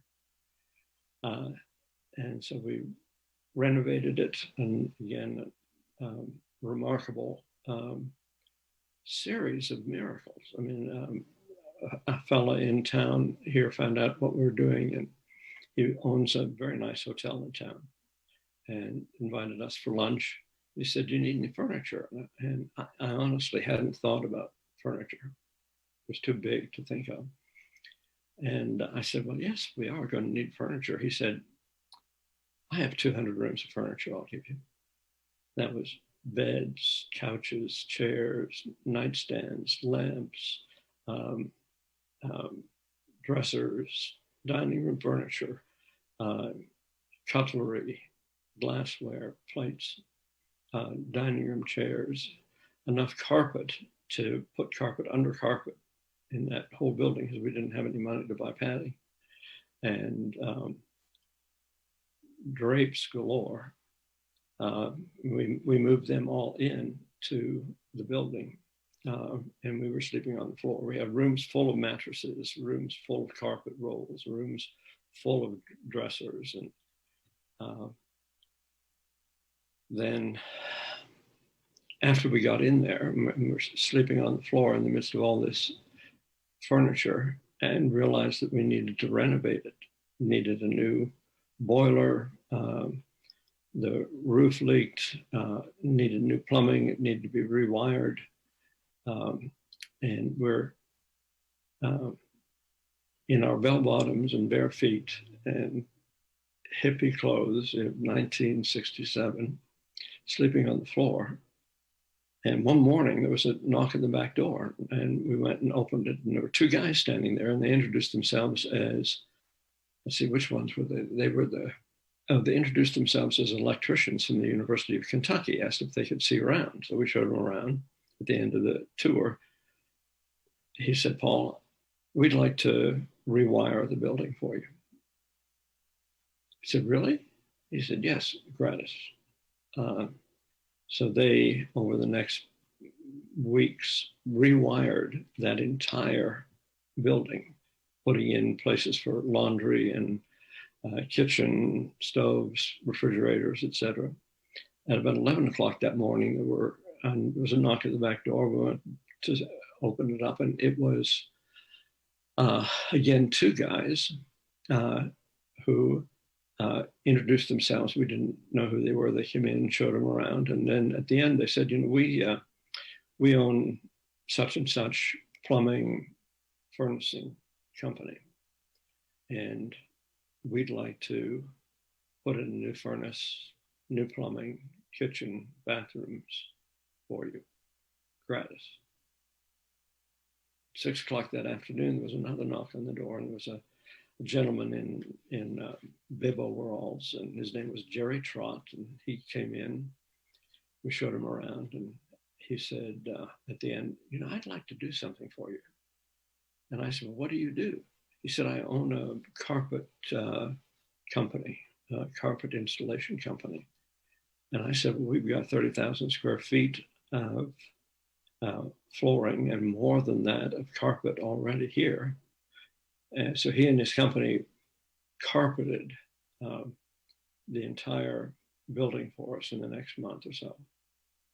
And all the furniture was Italian provincial, by the way, and all color coordinated. It was the fanciest inner city center I've ever been in. We got into trouble with the police too. There were lots of stories in there, but our naivete. But within, I think it was 2 years later, can you see this at all? That's a front page article with our mayor, our congressman, a local doctor, and then Rebecca and me. And the city had declared Christ Center Week, which went on for some years, a full week. And it was in the newspapers. They said our presence there had changed the atmosphere of the area, and it gentrified actually. And it's still a pretty good area, but it went from being just an awful area in town. And the reason that it gentrified was that people all over the area met Jesus. Now, in the process, we were shot at, and the normal challenges that one has when you get into that kind of thing. But I love the fact that you step out in obedience to the Father, and He does exceeding abundantly above anything we could ask or think. So when I pray for you guys and think about you guys, I think about, what are the exceeding abundant things beyond anything that we or they could ask or think that are in store for them. And my prayer is, Father, help them to love you with all their hearts and minds and souls and strength. Help them to keep their eyes on you and live out of your love for the cities in which they are. Help them to find one another, the people that are sharing their destiny, and let your grace and provision be strong toward them. Okay, any questions? Is there time for questions? Yeah, Jamie. We're yeah. Okay. Thank you, Paul. Such a clear message, and then it's great to hear those stories. Encouraging that both of them involved getting shot at. But yeah, those were the only times we were shot at, by the way. So we do have some questions, which would be great. And I think one that could inform some of the others is, what do you, Paul, do in your times alone with the Lord? All right. I begin, and within a couple of days of my of God engaging me, I started having morning times. I found a Bible someplace. It was an old American Standard. Started reading in Matthew. I didn't know what to do because I had no ecclesial background. I had no theological background, and I had no existential background. I'd never even heard the term saved other than the fact that I was a lifeguard. And I didn't meet another believer for 2 years after the time that he met me up north. So I was locked into God and began to be more and more hungry for him, especially hungry for Jesus, because I wasn't sure I liked God very much. When my first encounter, he said, "Paul, you can't ignore me any longer." And I said, "You leave me alone and I'll leave you alone, and we will both be happy." That was my exact response to him. But then coming into his presence every morning with the intent of knowing him better and sharing my heart with him, and that was getting comfortable with him really happened after Jesus came on the scene, because he wasn't on the scene in the beginning. He was just a bearded guy who walked around in sandals 2,000 years ago. I knew he'd gotten killed for something. I didn't know why. And so what I do now, and what I've done probably for the last 40 years, is I come and I sit at the same place when I'm in town, so that I get used to having a sense of sanctuary. And I'll sit before him, and I'll let my interior just kind of bubble, so that the things that are in my mind, things that are concerned to me, things I'm grateful for, they come up into my mind, and I visualize them being in my hands, and I hold them up and I dump them into his backpack. Cast all your cares upon me. And to get concerns or things that I have questions about, to get them off the table so that they're not interrupting my encounter with my Father. That can take 10, 15 minutes. Sometimes it takes an hour, until they're secondary or tertiary in my thinking. And I'm just face to face with my Father. And I talk with him. If there are things that I need to ask him about, I usually don't do it at that point. I'm trying to express my appreciation or my pain, and then after a period of that engagement, I'll spend an hour or so in the scriptures, and then I come back after that for intercession. And then I'll bring the things that are of concern to me to him. But I don't want our relationship to focus on the things that are of concern to me. I want our relationship to focus on our relationship, and let the things about which I have concern be brought up later. So that's how I negotiate my mornings. That's great. Going back to something you shared at the beginning, again, it's not our love for other people that motivates us. We love the Father and look to him. But based on that student in that class, what does it take to receive the Father's love for someone else? I've done a lot of my praying is visual. I'm a visual kind of person, and it's not intentional. It's just the way it happens inside. Like when I pray, I'm in Father's presence. When I first started having quiet time, I'd set a chair in front of me to help me keep focused on Jesus being in that chair, because my mind was very active, and I'd start to pray and then I'd be all over the place. And so I envisioned in that psychology classroom, Father coming down through me and letting his love go through me to this particular fellow. And I would see it with I wasn't trying to love him. I was trying to open myself to Father loving him through me until that became a rather natural flow. And what ended up happening with that student? Was there more to that story? We became friends and graduated together and haven't really had much contact since then. But the animosity that I felt toward him, it just dissipated. So another question,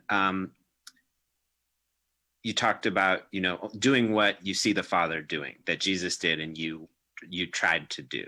So what goes into recognizing what the Father is doing? So when you're in a situation, how did it look like for you to be able to tell, oh, this is what the Lord is doing here?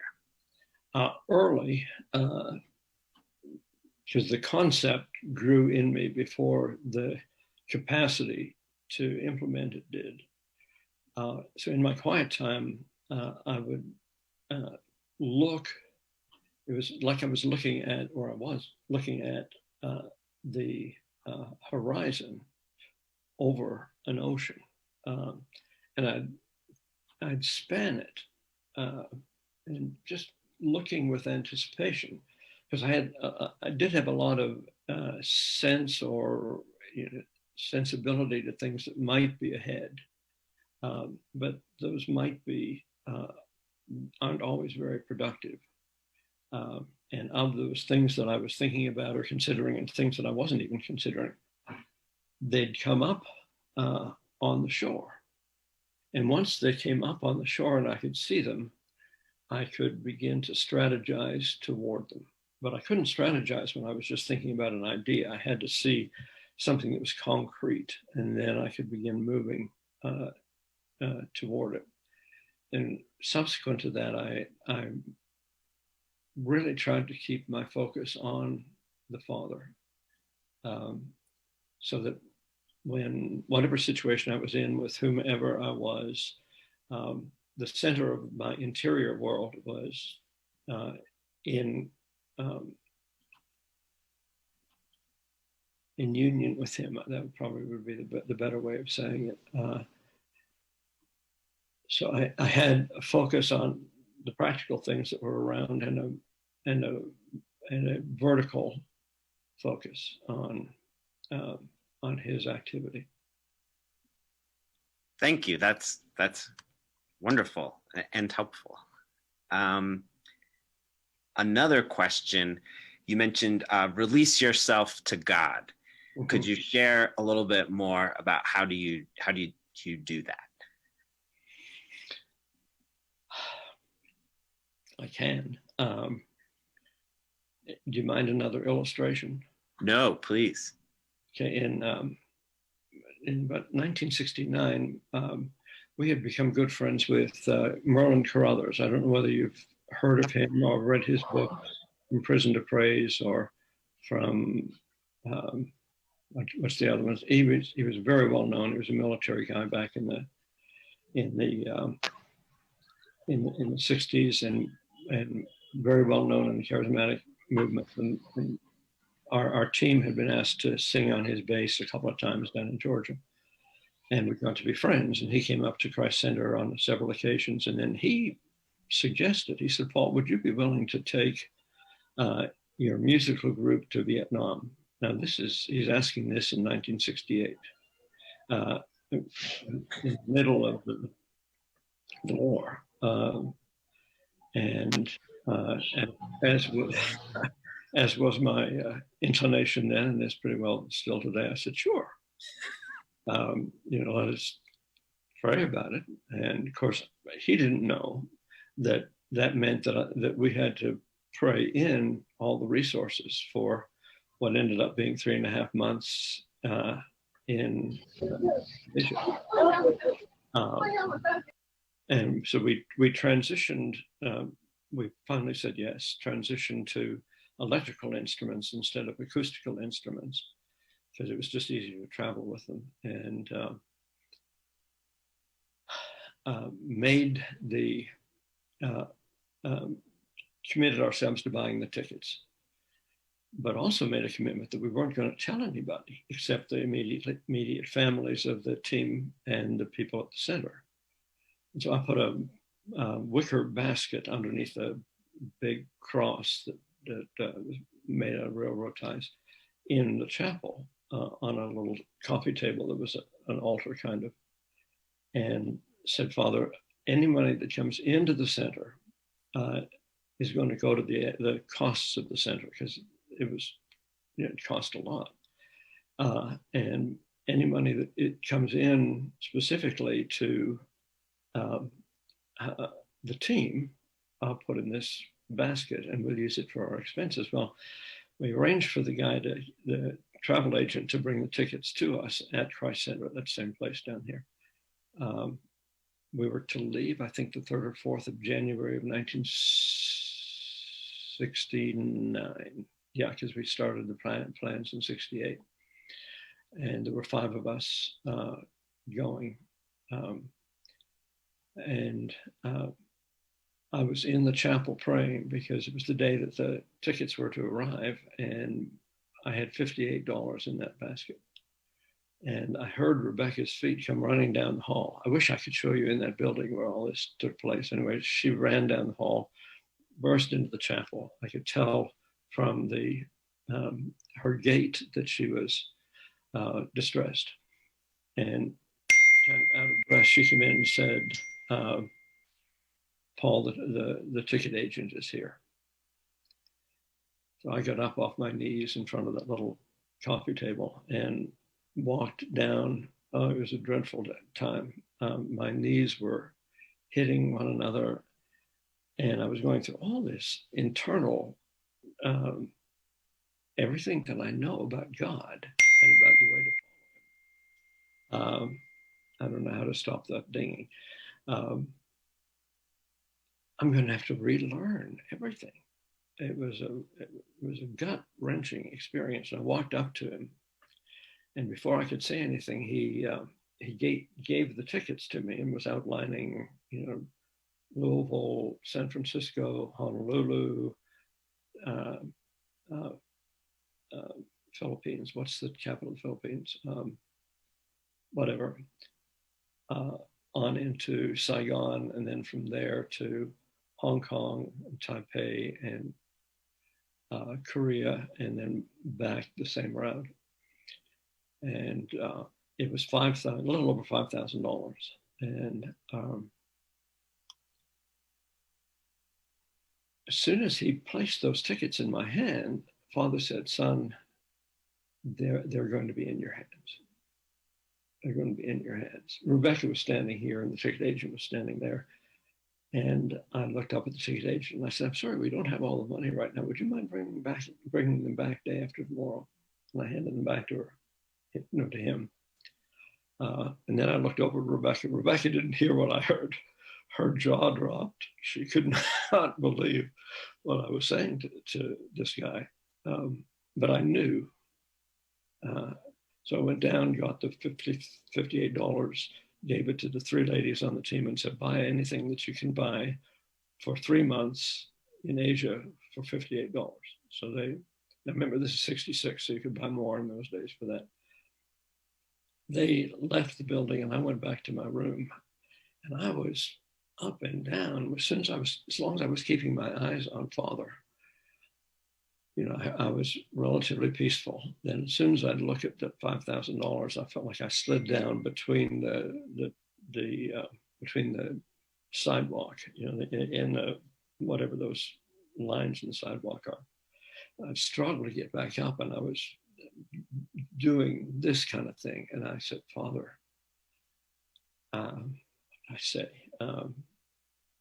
would you please bring this to some kind of conclusion? I don't think I can stand this anymore. I was just being, going back and forth, and there was a knock on the door. And I went and opened the door, and there was a friend standing there, and they asked if they could talk with me. I said, sure. We sat down, and after 15 or 20 minutes of casual conversation, they said, about 2 weeks ago, the Lord started speaking to me to write the team, the music team, a check. I, I crunched the arms of that chair, and I wanted to scream, "Why didn't you do it 2 weeks ago?" And I said, "Oh, really?" And then talked some more, took a checkbook out, wrote the check, folded it, handed it to me, and then talked some more, and walked out of the room. And I remember going to the door with that folded check in my hand, and I turned around and leaned against the door, afraid to open the check. It could have been $500. It could have been $1,000, but I needed $5,000. And I did one of these, trying to see it and trying not to see it. When I got it open, it was a check for $5,000. And I did a little dance around and hooted and hollered. Went and deposited it, and the guy came and we gave him the money for the trip. And those were days before any of us had credit cards. So we went cashless for 3 months to Asia with 250 pounds overweight in luggage that had to be paid for every time we got on a flight. But it was that in between, while I was going back and forth, I couldn't seem to sustain my focus on him. And so the battle was to keep looking up and keeping Jesus as the focus of my mind, my heart, and my eyes. I've not always been successful at that, but the struggle is to keep him at the center. It's a little easier now than it was 50 years ago. But so did that answer some of the question? No, I think the story especially is very instructive in response to that question. Thank you. Another one sort of that hinged on, I think, what you were just ending with, but how do we stay connected to the Holy Spirit in the midst of things that are carnal or would try to pull us away from him? In the midst of things that are carnal, okay, well, you're getting into the internal conflict then. Because there are both of those things will attempt to pull us away from him, and the other is our own carnal inclinations. And I find that I'm a bigger problem than the enemy. I can rebuke the enemy, but I don't be rebuked very well, at least not from me.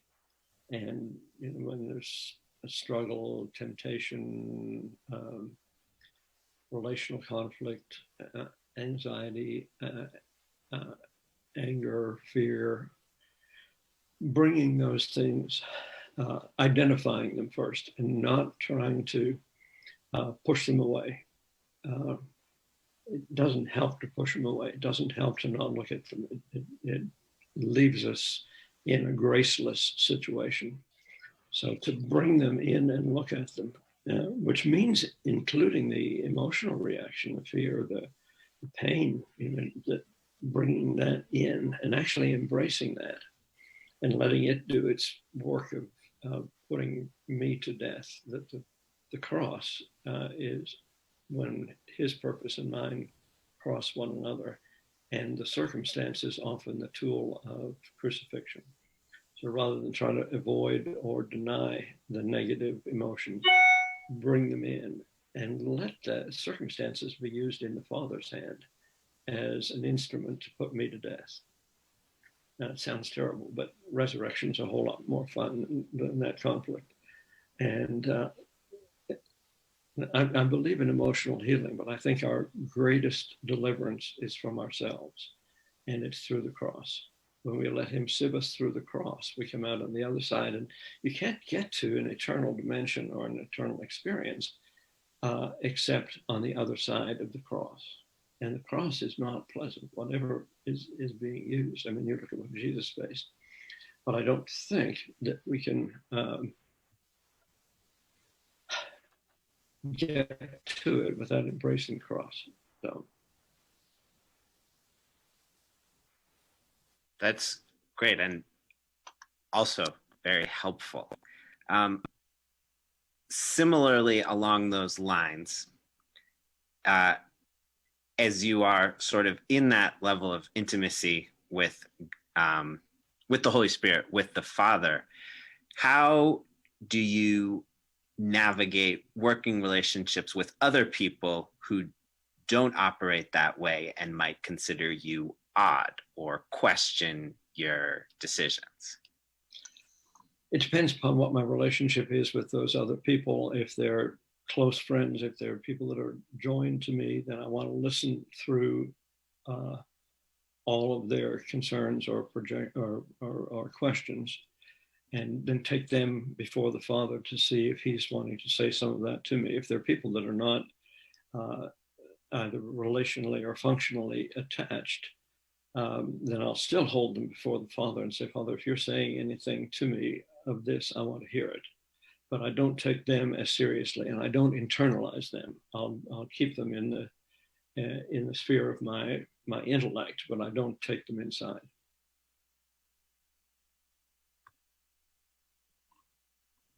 That's also helpful and clear. Thank you. So this one is maybe for the teams and the people here.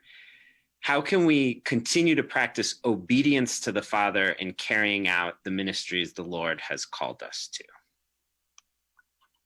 By doing what he asks you to do. And if you're working in a corporate context, taking counsel is such a vital and protective thing. And each of us may have a part of the puzzle. Very early on, when I get together with my teams, I'd ask them to kind of envision making soup. And each of us had something that we were putting into the soup. And we would keep tasting it until all of us found it to be a pleasant soup. None of us have the capacity to fully understand the purpose of God, even for our own selves. Mm-hmm. We need one another. We need to be able to listen to one another. We need to be able to repent of things that we see in ourselves that are self-gratifying or self-protective or self-seeking or self-promoting. And if I'm reacting to somebody, then there's probably something God's after in me. And trying to have dialogue that is mutually respectful and loving in the midst of disagreement.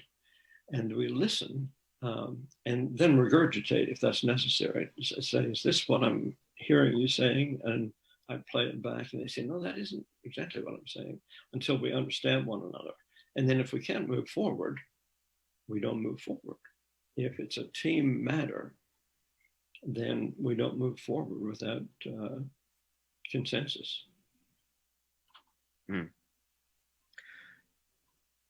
Well, I think we have time for just one or two more questions. So if you have a last question that you would want to send to the chat participants, we have just a couple more minutes, so you can go ahead and send that in. But while we're waiting, if anyone would like to get in, another question, Paul, was what was it like for you and Rebecca together, sort of as a couple in ministry, to learn how to team in that? And what was it like as a couple going into that work together? Oh, it was hell.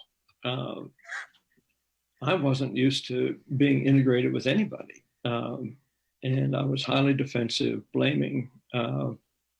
If anything went wrong, it was somebody else's fault, not my own. And so those early years, thankfully, we loved one another deeply. And we fought like cats and dogs. And most of the problem was my own. I needed to break before the Lord. I needed to engage him. And that was when I began to understand that the conflicts needed to be taken in and dealt with before they were worked out between us. And that if we had a difference of opinion, I would hold her close. And I would hold my point of view here. She would hold her point of view there. But we wouldn't let those points of view get between us.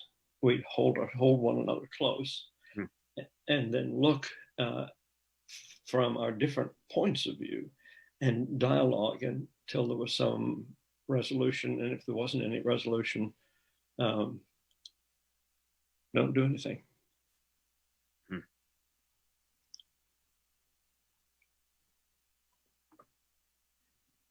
Well, thank you, Paul. And wow, thank you so much. I would love to just keep asking questions and hearing stories, because it's wonderful just to hear from you. So thank you so much for taking the time to share with us both what you shared and then answering the questions. I think for the teams, just hearing you talk real practically in some ways about what does it look like to know the Lord, to love him, to be obedient to him, to see what the Father is doing and do what the Father is doing. Because these are things we see in the Bible and we hear a lot. It was just so helpful to have some of your, particularly sort of the way you think so visually. I think that really gives some great help to all of us. So thank you so much for sharing. And thank you, Pete. You're very what's that word? Perspicacious? Is that a word? Perceptive. And then there's another word too. I'll take any one you throw out.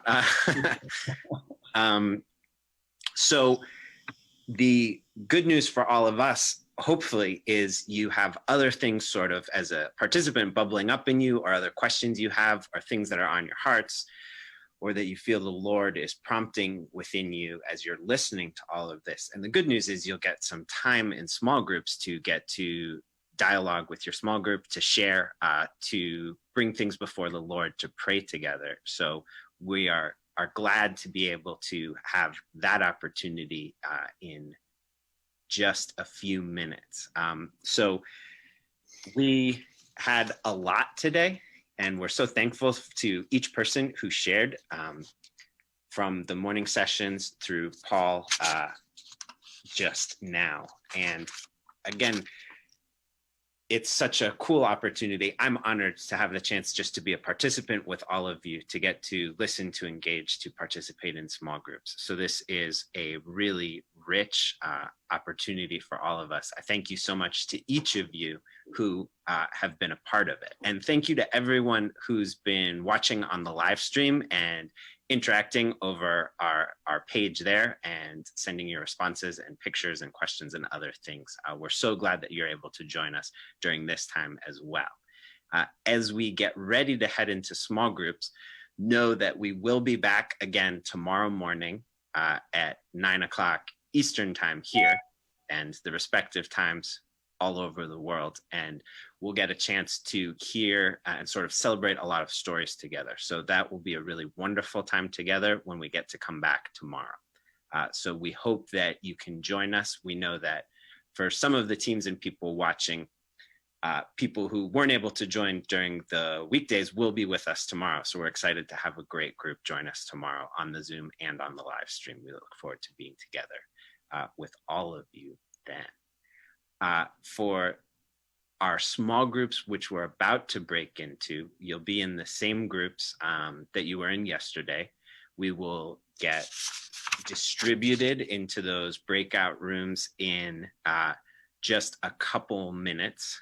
And as you are heading into groups, we will go till noon. So once we break, you'll have about 30 minutes together to share and reflect on anything that was happening in you during this time, and then pray for each other.